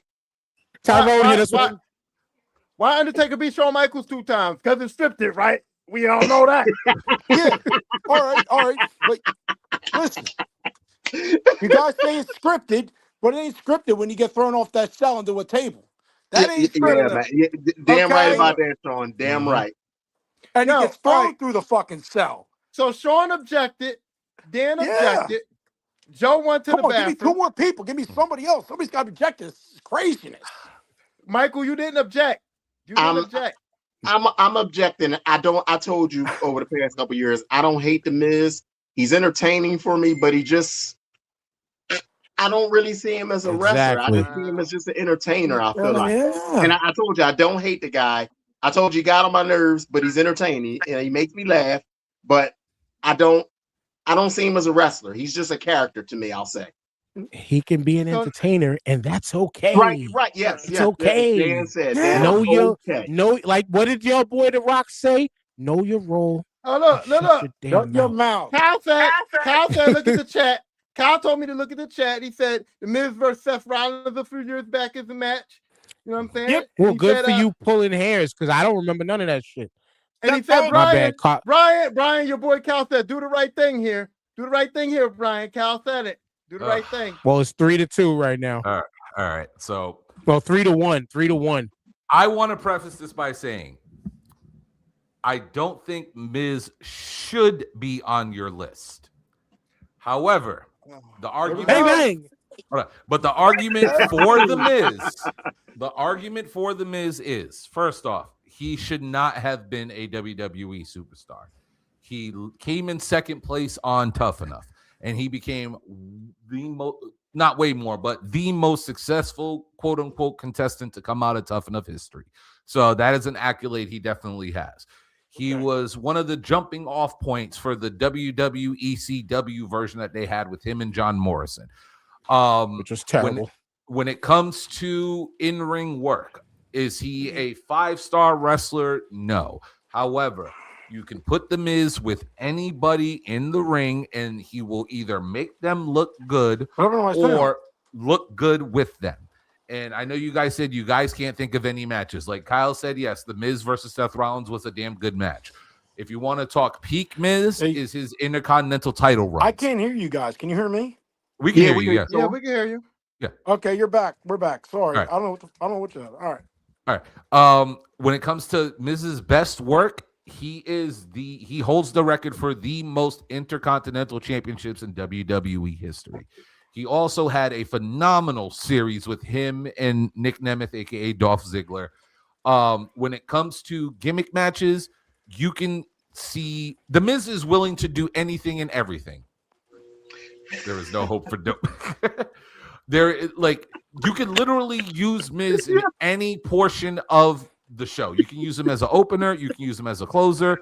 You can use him anywhere on the card. If you have a celebrity, Miz has no problem putting them over. So, and he did main event a WrestleMania that Eddie, my co-host, went to. Yeah. And beat John Cena twice in one night. So, you know what I'm saying? And two-time Grand Slam. And two-time Grand Slam champion. So the argument is he's the greatest hand in wrestling. He could be the greatest hand in wrestling history. He is a phenomenal hand. He is a first ballot Hall of Famer in WWE, in my opinion. In WWE, in my opinion. That's the only place he got. Exactly. Unfortunately, there is a Pro Wrestling Hall of Fame. But I digress. No, there's Pro Wrestling Hall of Fame, Cauliflower Alley. We got the Miz on our list, right? What's our next pick? This is your list. You did put him on there. If you want him on there, cool. Hold on. But if we're talking about the greatest wrestlers of all time, I don't know if we would keep him on there. Okay. Well, then the Miz does not make the list. No. For 3-2. He's on it. No, 3-2. He's not. He's not. 3-2. I'm out. Miz don't make the list. Sean, refresh your browser. All right, I'll refresh it. Hold on. Yeah. It's me, because you just went. And you know what we didn't do, which we only mentioned one? Gotta give it up to the big boys. Ain't nobody mentioned no big man, pause, other than The Undertaker. Okay. That ain't that. We don't have to do it. I'm doing that. Listen, ain't nobody better of quote unquote of size than Big Van Vader. Yeah. I loved him. I mean, when I was a kid, I was scared to death of him, yo. I'm scared of that Joker. Debate that. Try to dispute this all you want. But yes, WWF run was shit on because of bad business by Vince. And he wanted to go. I'm gonna just put that up there so y'all can read it real quick. Brian is fired for sure because he wanted me to put the Miz over. I mean, again, I didn't say anything bad about the Miz. You can't fire Brian out of his own studio. I agree with it. Hey, you can replace him with me. I'll drive up to Connecticut, to Rhode Island every week. No, you replace him with me. But anyway, I know because Brian ain't getting fired. So duh. All right, so bring it. Bringing back the Miz conversation just proves there's no dispute in my pick of Vader. Next, Brian, I don't have to talk no more. No, I don't want to dispute Vader except for if we're gonna be working on getting people off this list, I would argue that later on I may have to replace Big Van Vader with Bam Bam Bigelow. But I'm just saying. Ooh. That's just me. Bam Bam can make the list. He can't make the list unless we take Vader off. He can't make it on his own. He can take Vader's spot. No, we can talk about this right now because you're talking about with no, he can't. Well, no, unless you were trying to be either a segregationist or a sizist and hating on the big brothers, and there can only be one big brother. Just like how I'm gonna save some shit for later because there's a level of disrespect that we're not doing right now. But Vader versus Bam Bam. Everything Bam Bam did, Vader can do also. Bam Bam was one of the most agile. To me, had one of the greatest, if not one of the greatest match in ECW history, because it's still amazing to me to know that the entire ECW locker room did not work one corner of the ring for an entire night just to save one of the most special spots in wrestling history. That was done with Bam Bam Bigelow. Bam Bam fought LT, nigga, but that don't mean shit either. But Vader was one of the first dudes at 6'4", 400 and close to 50 pounds doing moonsaults. Moonsaults, yeah, insane. Doing moonsaults. Let's we talk about a belt collector picture and image. There's pictures of Vader with just gold all over him, just sitting there with a beer. In Japan, that dude was the Gaijin, the Godzilla over there. Like there was a reason why he was consistently brought back and handed gold. Sorry that the E or the F at the time did not appreciate his thing because he had his pretty boys to have to keep up. Ultimate Bigot, Terry Bollea, those people. You know what I'm saying? He's a fat piece of shit. Anyway, you know what I'm saying? But yeah, Vader is to me the all-time greatest big man up there. There's actually two levels of disrespect that has yet to be, but it's not my turn. I'm sorry. Go ahead, Brian. It's your turn. We nobody's disputing Vader, so. All right. Well, hopefully nobody disputes this person because this list is about to get phenomenal. AJ Styles. Woo! Oh no! Woo! Woo! You took mine. No, you took mine. That was my next pick, and you stole them. So I'm gonna dispute that. That's all I'm about to dispute is that you took my my guy. But other than that, I don't know what you're gonna say against it, Michael. Oh, I'm next. No, I was asking if you wanted to dispute. Well, you is next. Well, you are next. I was asking if you was going to dispute AJ Styles. No, sir. Oh, okay. All right, cool. We gotta add some youth, aka AJ Styles is my age, close to. So yeah, I'm with it. All right, Michael, it's your pick. Ooh. Oh man. Oh, you stuck now? No, I got my list that I'm working, but I'm trying to figure out who I'm gonna put next. We're gonna say we're gonna put Randy Orton up there, man. Hey, We're gonna put Randy Orton on that thing. I like that. Dispute easily. There's and I only dispute it because there's 20 others that can go up there before Randy Orton. Legend, resume there. But one company is a knock for me. Okay. There's a lot more other guys that are better wrestlers than Randy Orton. You say promo, his promo wasn't the strongest. You say promo, right? His promo wasn't the strongest. And if you really want me to make a knock and take a shot at something that everybody loves, and mind you, I'm a Randy Orton fan. This isn't hate. This is just for purposes of this list. The He's probably gonna go RKO Diamond Cutter. Yeah. It's the Canyon Cutter, because nobody does it better than Canyon. And who was the first one doing that out of nowhere shit? It was Canyon. Canyon and Page just started coming back up on the internet. WCW. What is it? Yes, sir. Yes, about the ball from WCW. Yeah. Oh, yep. I remember him. Okay. Yeah, him and Page started feuding, and he took the Diamond Cutter from Page. But his whole gimmick was he was literally coming out of nowhere at like restaurants and parking lots and dressed up with the blonde wig, wig and everything, just like DDP. Yes. Wow. It is it now. So we could say this is you made it a hot line, but I made it a hot song kind of moment. Yeah. But there's we can do whatever, but if we come back to a part 2 to this show and reshuffle this list, I am a Randy Orton fan, but he is one of the first ones that can go, in my opinion. That's all.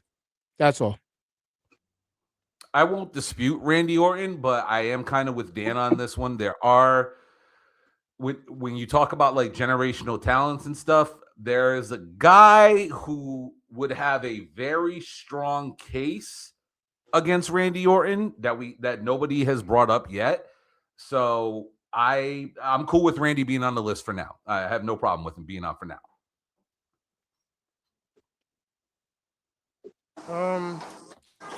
Sean, it's on you. Yeah, y'all are a tough crowd. Woo. Yeah, there's a reason why he brought us together. I know. I listen to the podcast from time to time. I did it. I'm just looking at this, and I'm looking at the fact that we are on 15, and we're sitting here debating Randy Orton. And at first, when y'all was like, we object to Randy Orton, I was like, ain't no fucking way, bro. Randy Orton makes this list. But now that I'm looking at we're at 15, and Randy Orton's at 15, and I'm looking at people that ain't on here yet, and I'm like, wait a minute, something's wrong. And that's why I told Brian that we can't do a top 10. That's why I elevated it to 20. But now, when I'm saying we're at 15, and I'm looking at people who ain't on this list yet, and I'm going, maybe we need 30, because goddamn, like, we're arguing Randy Orton at 15, and there are people on my paper right now that I'm like, they got to be on this list. So now based on that, I go, maybe Randy Orton doesn't belong here if we're really looking at the grand scheme of who's on this list and who ain't so far. But there's a whole, like you said, there's a whole shit ton of names that ain't mentioned yet. Well, Randy Orton's on the list right now, and until then we'll see. But go ahead, Sean. It's showing you. All right. I gotta kick this wide open. He's either muted or he gotta refresh his connection again. I can't hear him. Oh, he said Stone Cold. He said Stone Cold. Okay. Yeah, I heard him. I didn't hear him. Maybe I gotta refresh. Well, he says Stone Cold. I don't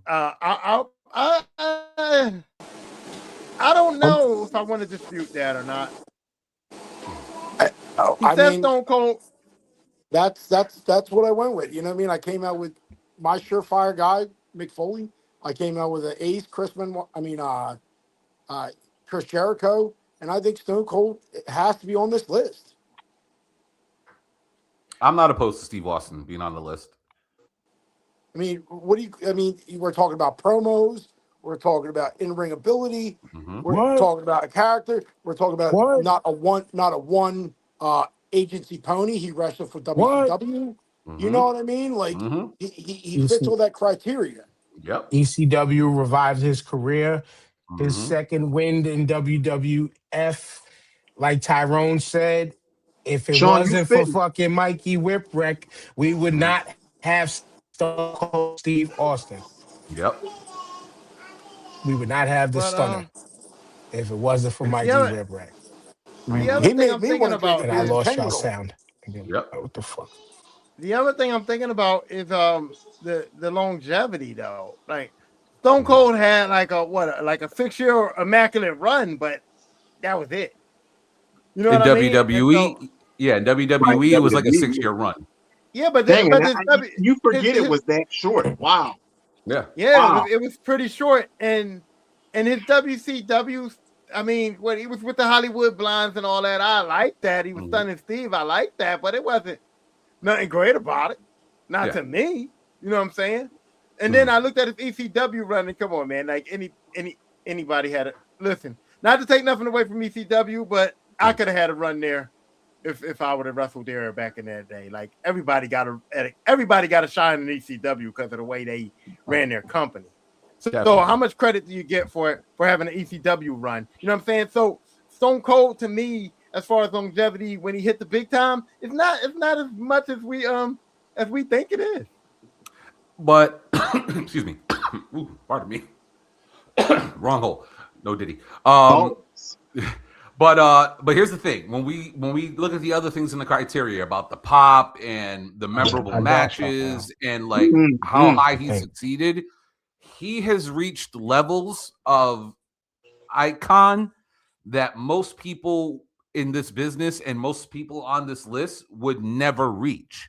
Again, there is probably one other person. Again, we haven't brought his name up yet. When we talk about popularity and having and carrying a company on their back, there are very few people who could do what Stone Cold did, let alone in that short period of time. And the amount of records he was breaking, for the WrestleMania back-to-backs. And if it wasn't for injury, we don't know how long the Attitude Era would have gone before this whole ruthless aggression shit started.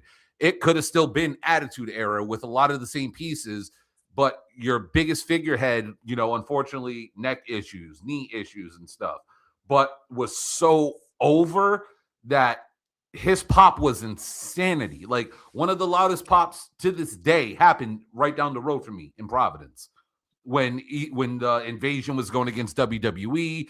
Austin was at the bar. Then the bar, the Friendly Tap, is literally like 15 minutes from my house too. It's called the Tap now, but like him at the bar playing pool and everyone's trying to convince him to come back. And then Austin gets in his car and drives off. Yes, that was legit real time from him leaving the bar to him pulling up to the arena. It's really that quick. And then him going in there, whooping everyone's ass in the parking lot, whooping their ass in the back. The moment the glass shatters, it's an iconic moment. You get what I'm saying? So a guy like Austin is at such a legendary status, it's hard to not have him on this list. Right. This Kyle just said I'll let Dan read that. I'll let Dan read it. Go ahead, Dan. He said he wanted Dan to read that aloud. Oh, Dan left. He left. He was scared. Well, good. This thing has been so glitchy. Yeah. Yeah, I don't know, man. But we're getting through it. We're getting through the technical difficulties, I guess. But okay, so it's on me now. So I'm gonna say a name that we all know should be on this list, and I don't know why he didn't come up earlier. But and I don't even like this guy, but I gotta put him on the list because he is who he is. So I'm gonna say my man John Cena. What? Woo, That Jesus was the made a name. breakthrough today. Congregation say that, man. And I again, have to say John Cena. when I was talking about the Randy Orton thing, I said if we were gonna start picking names, it's hard to put Orton up there if John Cena wasn't up there because Wow. for WWE, when we talk about the greatest creation in the history of WWE, not someone who came from another company, not someone who's gone through developmental, but a WWE wrestler is John Cena. He is the prototype. He will do anything you ask him to do. Anybody you put him in the ring with, he can work. He himself is not a great wrestler in the eyes of he could carry a match. However, he can follow better than anybody in the history of this business. By following means, because I don't know if you guys know, I've actually trained before. There are leaders and followers in matches. There's usually predominantly the heel will call the match. The heel will tell you, all right, you're going to get your face spot here. Work on me. I'm going to work on you. Stay there, stay there, stay there. All right, you come back now. John was one of the very few baby faces, especially in WWE, who would control a match. However, he wouldn't control it to benefit him. He would control it where, all right, I know what you do. And that was John's biggest thing. He learned what everybody did, and he was able to adapt with it. And his 5 moves of doom, he knew exactly where to place them. Similar to what Hogan was doing in the 80s, where, yes, Hogan wasn't, the best worker in the world. However, you put him in there with a Slaughter, or you put him in there with a Savage or a Flair, he could do what you needed him to do. And as a 17-time WWE champion, multiple WrestleManias, Make-A-Wish, financials, money-making wise, the guy did work in some of the locals in the Boston area, right? He worked more. Actually, he worked more in California for UPW, I think it was. Okay. So it was him, Miz, before he went to OVW. Him, Miz, Samoa Joe, Frankie Kazarian, a lot of the training out there and stuff. They were doing a lot of the work. So Cena was working with guys who knew how to work at all times. Right. And this is where my issue was with Roman before, is at first Roman didn't look right, like the way Cena looked right in his early years, but Roman looks way better now doing what he does, similar to how Cena has been doing it his entire career. So I have no objections with Cena being on this list. Neither do I. All right, who You skipped me. Order, so they kind of. Yeah. No, you'd be up next. No, you'll be up. Dan, it'd be your turn now. Let me have our screens and actually put us back in order of where we were. If that's what you need to do, is all I was trying to say. But no, you up, man. But this test has been culturally biased the entire fucking show. And nobody has once mentioned a woman, nor has anybody mentioned a black man. First of all, I mentioned one Japanese person. First of all, my pick is Ron Simmons. First of all, in the group chat. First of all, in the group chat, I said there would be no women on this list. I already said that we were talking about all men, so that's not so. The criteria wasn't for women to be picked. And second of all, hey, no black person made the list yet. That's just how. That ain't my fault. Like I don't know. He just never got picked yet. It ain't nobody. I didn't say no black people. I didn't say that. It's just we picked who we picked, bro. When it comes to Ron Simmons, I'm not hating on Ron Simmons. And again, when it comes to the whole cultural thing and the race thing, pro wrestling has been predominantly white.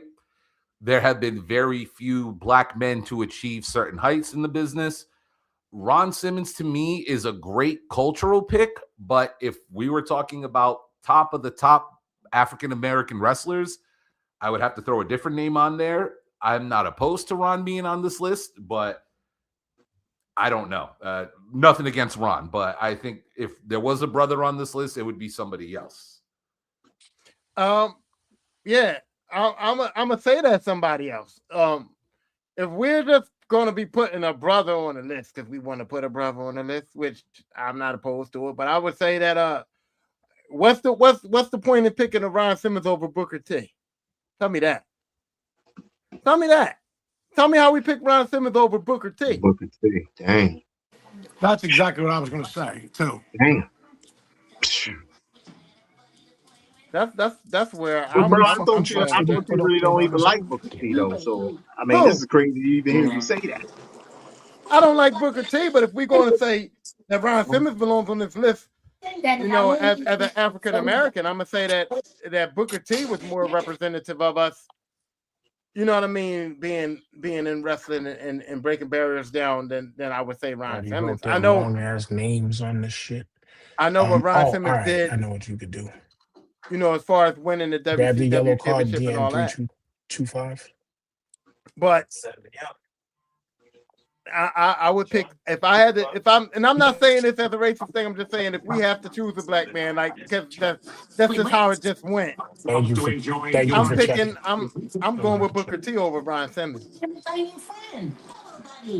And that's nothing against Ron Simmons though either, you know. Yeah. Not at all. So does Ron Simmons make the list or no? Unfortunately, I would say no. Yeah, I would say no on that one. What? I mean, if the option is Booker T over Ron, it's Booker T. Well, no, but so Ron Simmons Booker T wasn't mentioned, so we got to go with the list. He's on the list now, so we got on the list. We debate that. No one's brought him up yet. No. Listen, Dan brought up Ron Simmons. I'm saying no. Brian's saying no. So that's two that says no. So what do you say? Does Ron Simmons make the list or not? No. So Ron Simmons is not on the list. Right. Yeah. And so the next pick. Hey, mute yourself, Sean. We hear your TV or something.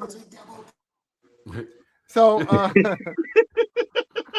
so the next you can't yell because the young boy watching TV. We still on 18. And so the next pick is Brian now. All right. Shit. I don't want to go obvious because obvious is like very centric, but if we are going to do a little bit of representation, I'll go with some Lucha Libre. And I'm going to go with a person who I believe culturally influenced people in a way that his style has been imitated, and improved upon by the future of the business. I'm going to go Rey Mysterio. The greatest little man in the business. I want to object so bad. I do. I want to object so bad. I want to object so bad because I do not like Rey Mysterio. I just don't like Bull. I don't like him at all. I don't know what it was about him. I never really liked him. I never really bought the whole little man beating the big man thing. I just can't. But I don't have a criteria argument for not putting him on the list. So I'm gonna just say that he would never make a list of mine. I don't like him not one bit, but I can't take him off of this because the criteria is set for him to be here. I was going to mention Ray at some point. I picked Chris over Ray. It's the promos that don't do it for me. But he's had a long career. You know, if we're trying to build a well-rounded list, it would probably be the promos that don't do it for me. Only in the States, I give it up. Because we barely cracked this. We didn't even really crack into Mexican wrestling like that. But for what Ray did in merging the cultures together, 1,000%, Brian, 1,000%. But I mean, like everything, yeah. Put him up there being like an ambassador, huh? Because because like I could mention the Blue Demons and a bunch of other people. Even the original Guerrero family and stuff like that, but Ray was the bridge. Ray makes it. Ray was the bridge. All right, Sean, go back on mute now. We don't want to hear SpongeBob. How many are we All up right, to now? Because I know my connection started acting funky now too. We're on 18 because Ron Simmons got rejected. Sorry, bro, but Ron Simmons got rejected. Oh, of course, because y'all waited till I was gone. We ain't wait till you was going. You left because you knew you were scared.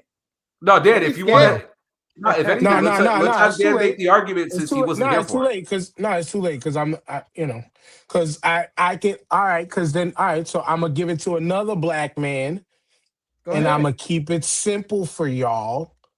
And I'm going to pick Booker T, the WWE shill that he is. But but regardless of him being the WWE shill that he is right now, five time. The last WCW champion there was, one half of one of the greatest tag teams of all time. The only thing that bothers me about Booker T is it's Shakespeare. Nah, nigga is wrestling. Dan, okay, it was not Tyrone, your turn. go ahead. I thought it was my turn. No. Well, so then, all right. So then, retract my pick from the record. No more black people. No, that's not what. No, hey, yo, what he was gonna say was when you weren't here, we all literally said, with all due respect to Ron Simmons, if there was gonna be a brother on the list, we all said Booker T. Right. That was unanimous, bro. So is it my pick? No, it's Michael pick. Oh, come on. That's not fair. I was going to pick the one black guy on the list. It was Michael's pick, and you need to stop, Sean. Go ahead. Go ahead. Man, yo, this is hard. I got a couple guys, and we ain't put them on the list. And, I'm going to put somebody on the list that. Well, hold on. Before you go, at the end, we're going to go over the list. And then if somebody has a person that they think should make it over another person, we can vote on a swap out. Tyrone, we need a part 2 for this for that. Yeah. I'm going to agree. We need a part 2. We can't sit here another 2.5 hours to rehash out this fucking list. Nah, we need a part 2.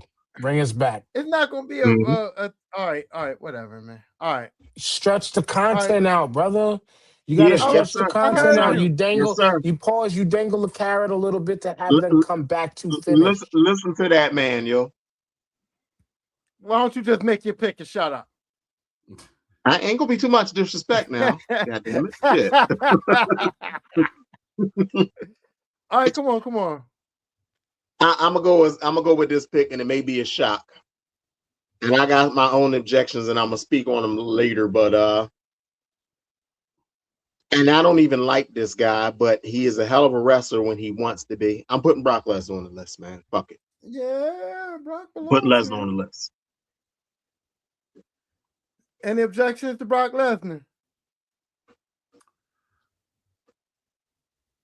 I can think of many, but go ahead. For what he's done, again, globally, he when he left WWEF, he went to New Japan, won gold over there. But they like big white gaijins who can do what he did. Wrestling, I mean, we can't say he's not a good wrestler when the motherfucker's a national champion fucking Minnesota Gopher. Mm-hmm. He can do what the streak, cool. Have you ever seen somebody as big as him one hop up to the top turnbuckle? No. Personal that kind of shit he shouldn't do, man. Personal Brock stuff is, I understand, and it's, but I'm thinking Tyrone brain a little bit here. It's hard to say no. It's hard to say no. Brock has one weakness. However, his one weakness was also his biggest help to him. Brock's not a great talker. But what you do, you put him with one of the greatest talkers of all time to do that for him. So, again, the only negative I see about Brock is the fact that... Give him a boombox and a hoodie? Oh, by the way, that shit's goated. Brock Box was fucking goated. That was funny when he came out with that shit. Yep. So again, my only argument would be the promo, but at the same time, he wouldn't have to cut it. His wise man, oracle, manager, advocate, whatever you want to call Paul Heyman, did it for him. So it's the perfect old school ECW philosophy. accentuate his positives, hide his negatives. And they hid his negative forever. And that's my only gripe about Brock Lesnar in any way, shape, or form. My gripe about the pick is, Michael, you were supposed to say Brock Lesnar. That's how you were supposed to say it, bro. You were supposed to just say Brock Lesnar. Yeah, right. You know what I mean? You're supposed to say it like that, you know? So that's number 19. So Sean, I guess you get the last pick of the list. I mean, I guess that is true. That's Do how it us works proud, out. Sean. Come on, man. Close it out. Now I'm going to throw somebody out there. He's a younger guy, still actively wrestling. Cody Rhodes. He has to finish his story to make the top ever list. I put him out there just because I like what he's done to wrestling for the last 2 years. I object. That's all. He's a young guy. He's got pop. He's got history. You know what I mean? His family. And you said it yourself. And look who just put him over. Hold on, Tom. I'll let him finish. That's all I'm saying. That's it. I'm just saying somebody who's probably he's 20 on the 20 list. He's not number 1, but he makes that cusp. If you're going to put Terry on there and you're going to put Chris Benoit, Cody, well, here's my problem. There's a guy named Seth Rollins who exists. There's a guy named Roman Reigns who exists. You know what I mean? There's guys out here who exist in that. And he's beating them. It's scripted. I should have never said that shit, yo. Daddy, are you ready to stop playing me now? No, I'm just saying that I have guys on my list of the era that I feel are young guys that are still wrestling right now that deserve, that have already made it to top 20. But it's like I got guys like Seth Rollins, I got guys like Roman Reigns, I got you know what I mean? I got those dudes. And so, you know, if I'm going to go that route of a guy that's like still wrestling and a guy that's fairly like still getting their feet wet in the business and still going on, Cody Rhodes is not better than those dudes. But like, I'm not gonna put Cody Rhodes on this list and Roman ain't here. He's not a better in-ring performer than Seth, aka Neck Rollins. Brian remembers that name. But that's about it. I'm not mad at Cody, but he like I said, he has to finish his story, aka get to the finish line to possibly be considered for this shit, to possibly be considered for this. Because still to this day, Vince kicked him out. He said, fine, I'll show you what the fuck I can do. Carved his path everywhere. But mind you, while he carved his path, though they tried to make him the top, he never carried himself like he was the top. Came and helped bring us the newest and actually one and only other official rival to the WWE, and that's AEW. In my opinion, while in AEW, he did exactly what he was supposed to do. He had a certain rank and title in the company, didn't put himself in position to be the champion because that just wouldn't look right. You're one of the top executives and you're telling the world, yeah, I gotta be your champion. That ain't gonna work for me, brother. That's that shit that Vince would allow going on with fucking the Clique and with Terry Bollea and those type of people. Cody knew otherwise to not do that and put on banger after banger after banger while in AEW. Then when the time was right, he went back home to do what he's doing now and to remain at the top of the card, whether you as a fan like it or not. A lot of people openly dislike it because he feels stale. He feels boring. To be the American this and that right now in a time when MAGA is fucking up this country, it's just not a good look also, even though we know he's not that way in some respect. Right. You know what I'm saying? But he's not even better than his daddy still. Okay. I said all that to say he's still not better than Dusty. And So Dustin and Dustin can kind of still outwork him. Okay, so I'm Cody's a no for me. Yeah, we already knew that. He's a no right now for me. Brian, what for you got right to now. say? For right now. With all due respect to Cody Rhodes, because I love Cody, I'm a Cody guy. I can't put Cody on the list when there is a Will Ospreay that we haven't even brought up yet. When we talk about currently in ring, world championships, best in the world, like we haven't even said his name. Keep it going. Promo every is a company, better. one Every goal, company, world Hold on, championship. everything. To be clear, CM Punk ain't the best in the world. No, By far. and you By guys know far. I'm a diehard Punk guy. I didn't even want to make the argument for Punk to come into this list. Hold on, Dan. What you saying? Are you a CM Punk fan? Ain't no way, dog. Ain't no way.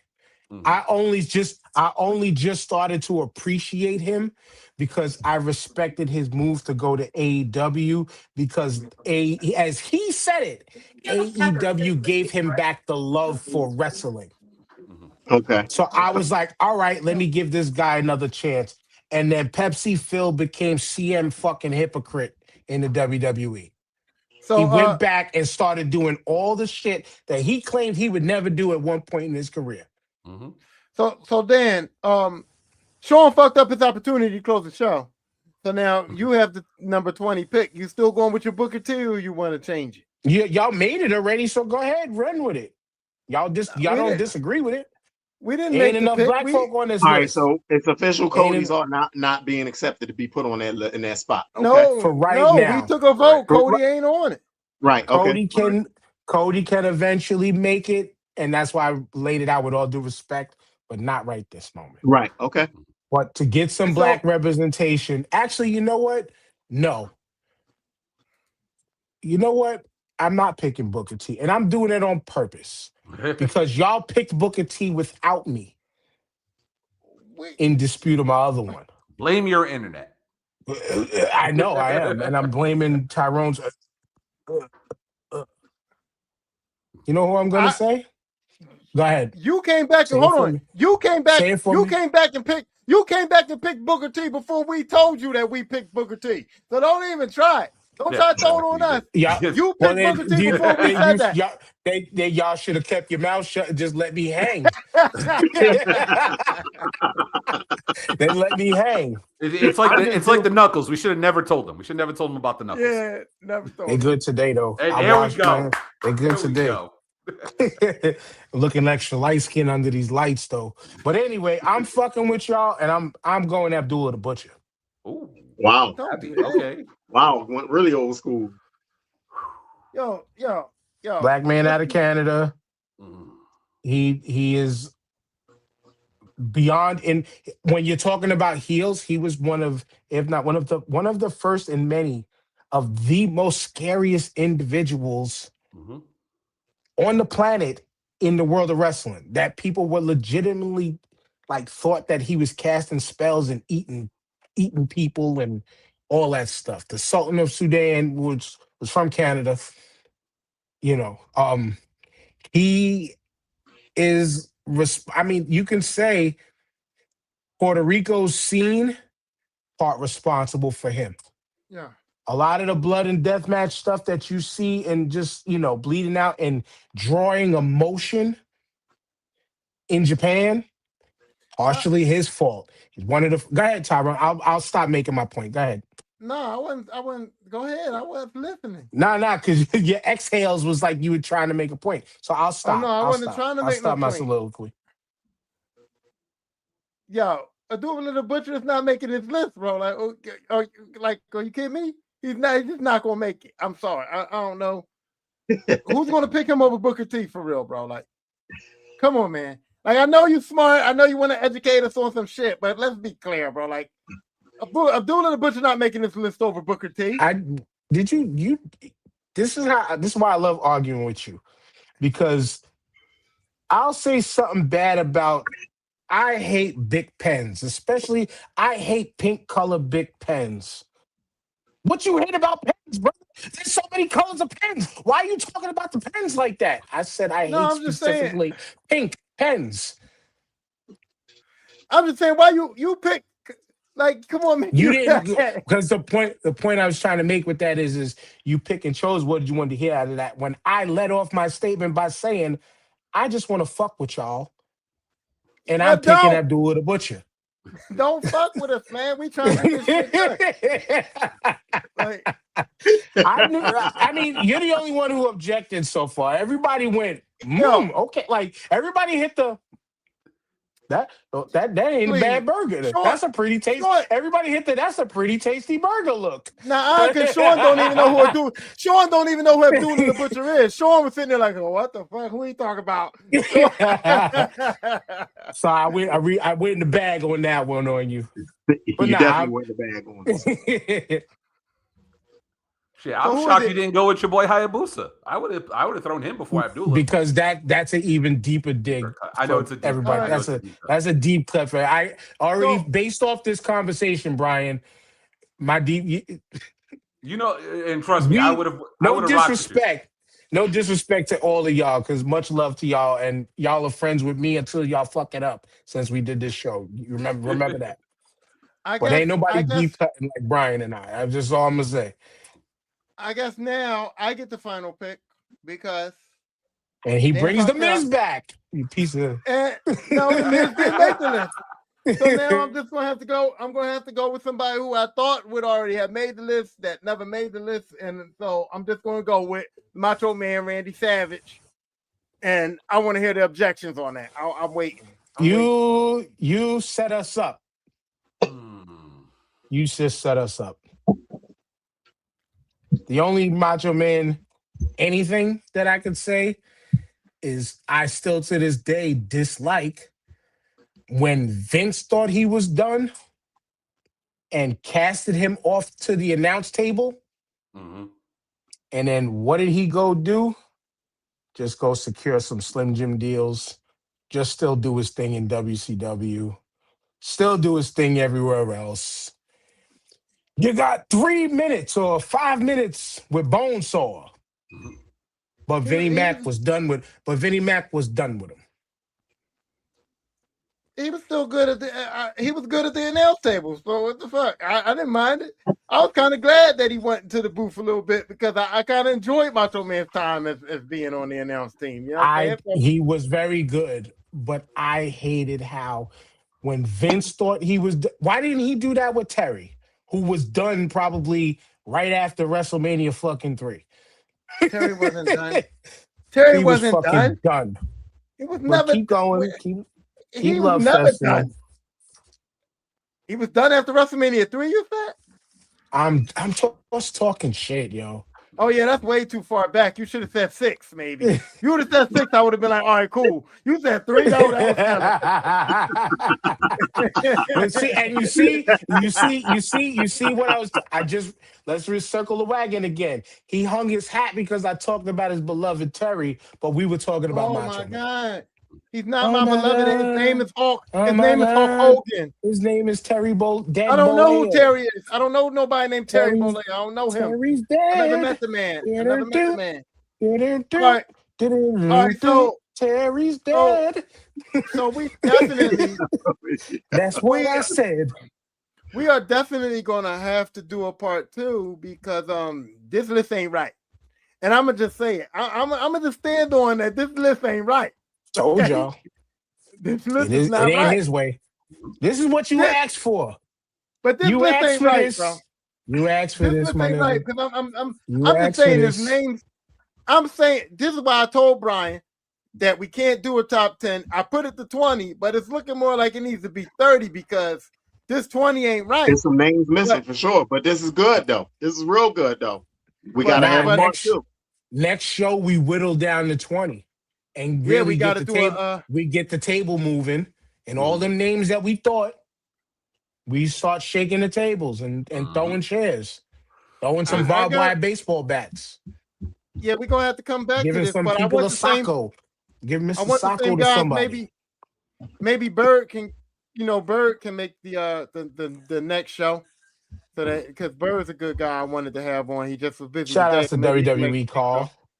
But before we go, before we do our end shout outs, I'm just going to read the list that we have. Mm-hmm. I'm ashamed of it a little bit, but it is number one. First person on the list is the Heartbreak Kid, Shawn Michaels. Let's clap it up for Shawn. Let's clap it up. Let's clap it up for Shawn. Ain't get no claps over here, dog. You won't be back. Let's now. Who else don't want to clap it up? Who else? Because I'm that's it. You're cut from the next episode, buddy. Sean, you better not clap, dog. Dan, you're out. Sean, come on, Sean. Best woman in the And you see that too? You see that too? There was a lot of wrestlers not mentioned. We didn't mention RVD. The whole fucking show. All right, let's go. The list as it stands right now, which I know will be revised next episode, is Shawn Michaels, Misawa, Samoa Joe, Undertaker, Ric Flair, Mick Foley, Hulk Hogan, Kenny Omega, Terry Funk, Bret Hart, Chris Benoit, Chris Jericho, Van Vader, AJ Styles, Randy Orton, Stone Cold, John Cena, Rey Mysterio, Brock Lesnar, and Macho Man Randy Savage. And now I want to say, do y'all think that this is a respectable top 20 list as it stands? We mentioned one Japanese person, no black people, one Mexican. Come on, yo, Dan. This is not respectable. As Dan said earlier, no women. Hey, but here's the problem. And penis party. Yeah, my here's bad. the thing, Dan. No, I already said it was going to be no women on this list because guess what, Dan? You said it yourself. Save the material, make it to future shows and all that shit. So why can't we do a top woman? We can do a top woman show, right? 100%. Yes, we can. 100%. Right. 100%. That's why I did put women on this list. But Dan, while you was going, Brian made a good point that when we're talking about professional wrestling, there's not a lot of, it's predominantly white. And so to make a top 20 list, there is a kind of hard thing to incorporate a lot of black wrestlers on this list. It's not that hard at all. It's really not that hard at all. Because to be honest, definitely hard. Because I'll land my plane post show then. Since you told me otherwise. I'm saying like how many black wrestlers will we have on the top 20 list? 5? You know what I'm saying? That we can legit say? Again, Booker T, Ron Simmons, The Truth Killings. Yeah, no, R-Truth cannot make this list. Bro. I didn't say because I said how many can we put on this list? R-Truth can't make this list. This is why I said let me land my plane post show. You asked me the question. I know that. I'm gonna piss you off, Brian, because we gotta make I'll stop talking. Brian, do you understand what the saying, fuck that man did before the WWF? Yeah. No, I'm not taking no discredit for Ron Killings. Like for me, I would love a Ron Killings on this list. But what I was saying before, like when you were off, is it is a predominantly white sport. You know what I'm saying? In America, yes. Yes. I know the history of how us people were treated, where we had to get a lot of us had to get escorted out of the back of arenas. Yeah. A lot of us, there could only be one black person on a card type shit. Yeah. I understand that. Yeah. But what I was saying is when we talk about the upper echelon of African American wrestlers, the list really is short. It is a Ron Simmons. It is a Booker T. It is a R-Truth. It is a Jay Lethal. It is a Bobby Lashley. It is a Shelton Benjamin. Like it's a smaller group. So Apollo Crews. I wouldn't even go there. Because, I don't like Apollo. I'm talking about Apollo was a wrestler. Apollo's a great wrestler. I think Apollo is a really good wrestler. Great wrestler. But all right, but Brian, not to cut your wisdom, right? Yeah. But this is again, I know Tyrone said, but Dan is gonna be the one to educate niggas. Exactly. Mm-hmm. Go do your homework, people. Go learn who Sweet Daddy Siki was. Yep. Go learn who Bobo Brazil was. Iceman Parsons. Go learn who Iceman Parsons, Pork Chop Cash, Ernie Ladd. Come on.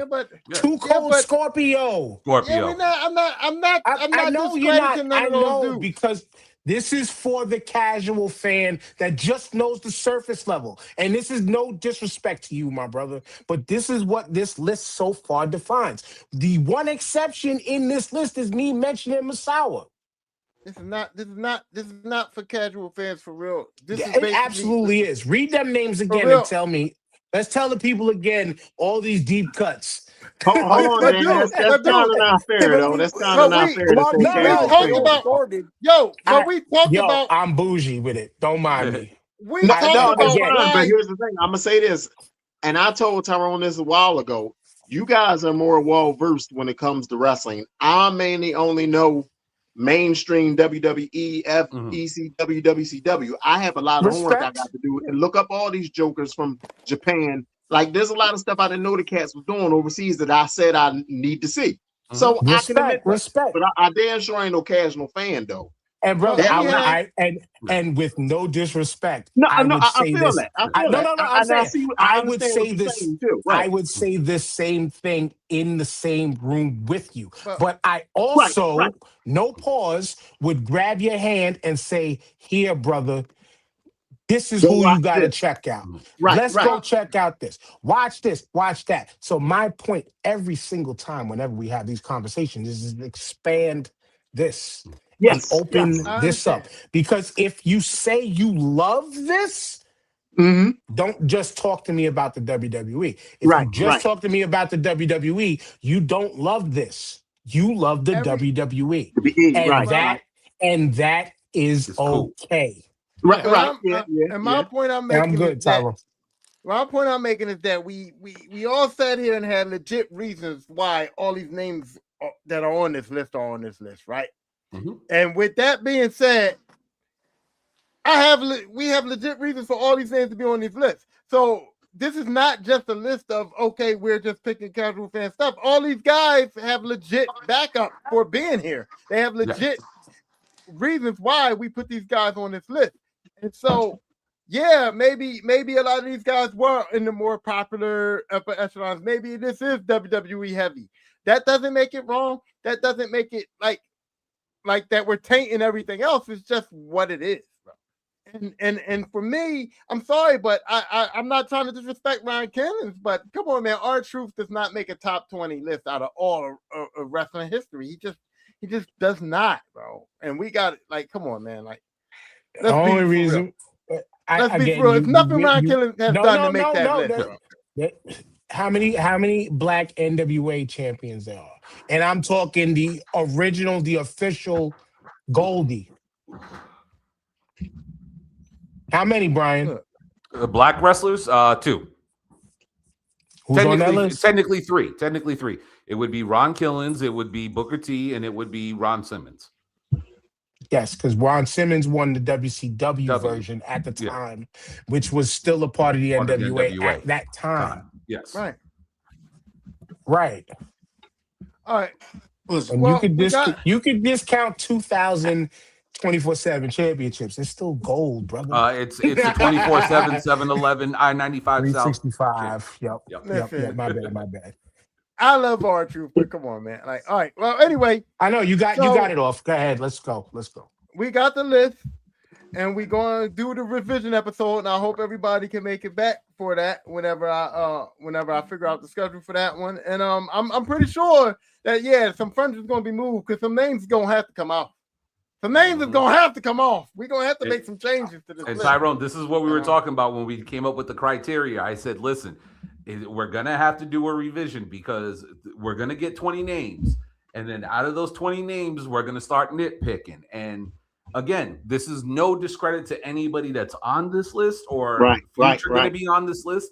When you're talking about greatness, it's hard to, I say this all the time on my show, it's hard when you're talking about greatness because you're comparing greatness to greatness. And eventually, one person's greatness is going to be slightly better than somebody else's greatness. And that's what makes these conversations. And that's fair. Like The Miz. Again, when we talk about the history of WWE, The Miz is up there.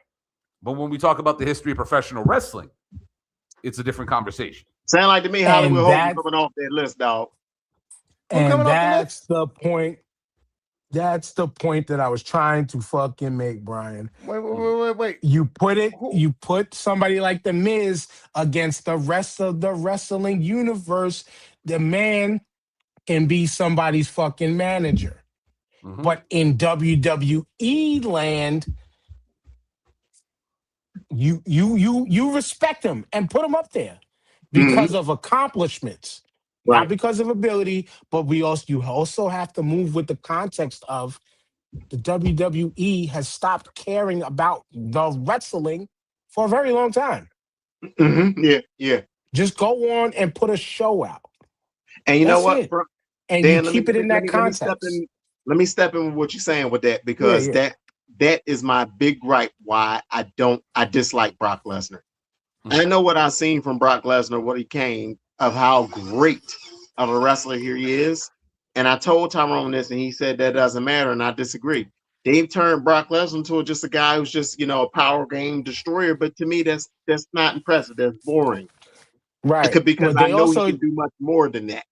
They also turned Brock Lesnar into a fucking businessman. Show me the money and I got you. Yeah. Show me that check and I'm gonna come through for you. Okay. And I'm gonna go another step further. Hold on real quick, Tyrone. Let me say this too. And another thing that irritates me too. All the people that love to get out there and say, "Oh, Roman Reigns is a part-time wrestler," this, that, and the other. Them the same people that love Brock Lesnar, but what is he? Yeah, some people still call Brock a part-timer though. And on that, I'm gonna drop this empty can of beer as my mic. Let me just say this. Yeah. Let me just say this though.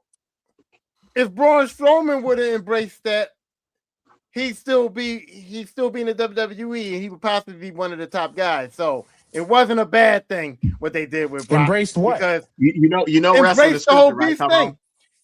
Embrace the whole beast thing. Like, okay, yeah, they took away some of Brock's wrestling and told him that we just want you to be a monster, a beast, a destroyer, or whatever. And that's what Mike was complaining about. But had Braun Strowman embraced that when they wanted him to do it, maybe he'd still have a career in the WWE. You know what I'm saying? So it depends. Or everybody ran away. No, I'm still here. Well, just leave it at this.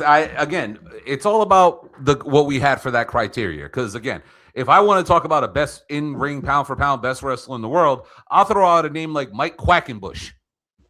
People will be sitting there like, who the fuck is Mike Quackenbush? Go watch one of his matches and you'll be like, oh shit, that motherfucker's nice.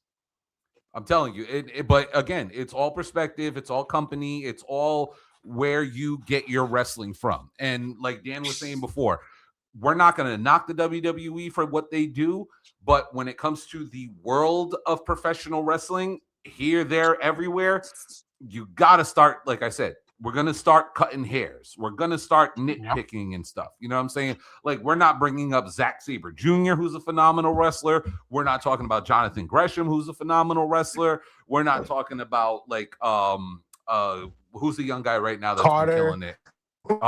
Yeah, is killing it in the indie scene.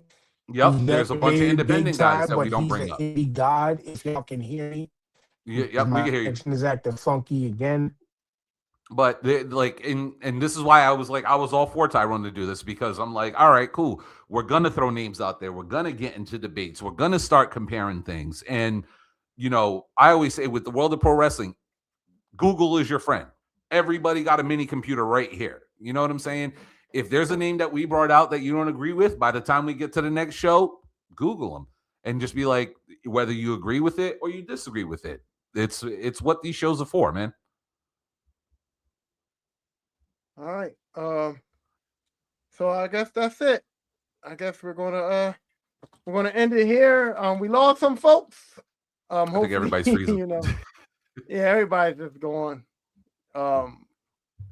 But I guess this is the end of the episode, and hopefully, I don't know if it was my connection or if it was everybody else's connection. I don't know who had all the technical difficulties, but I guess Brian, you can just tell the people you can close the show out.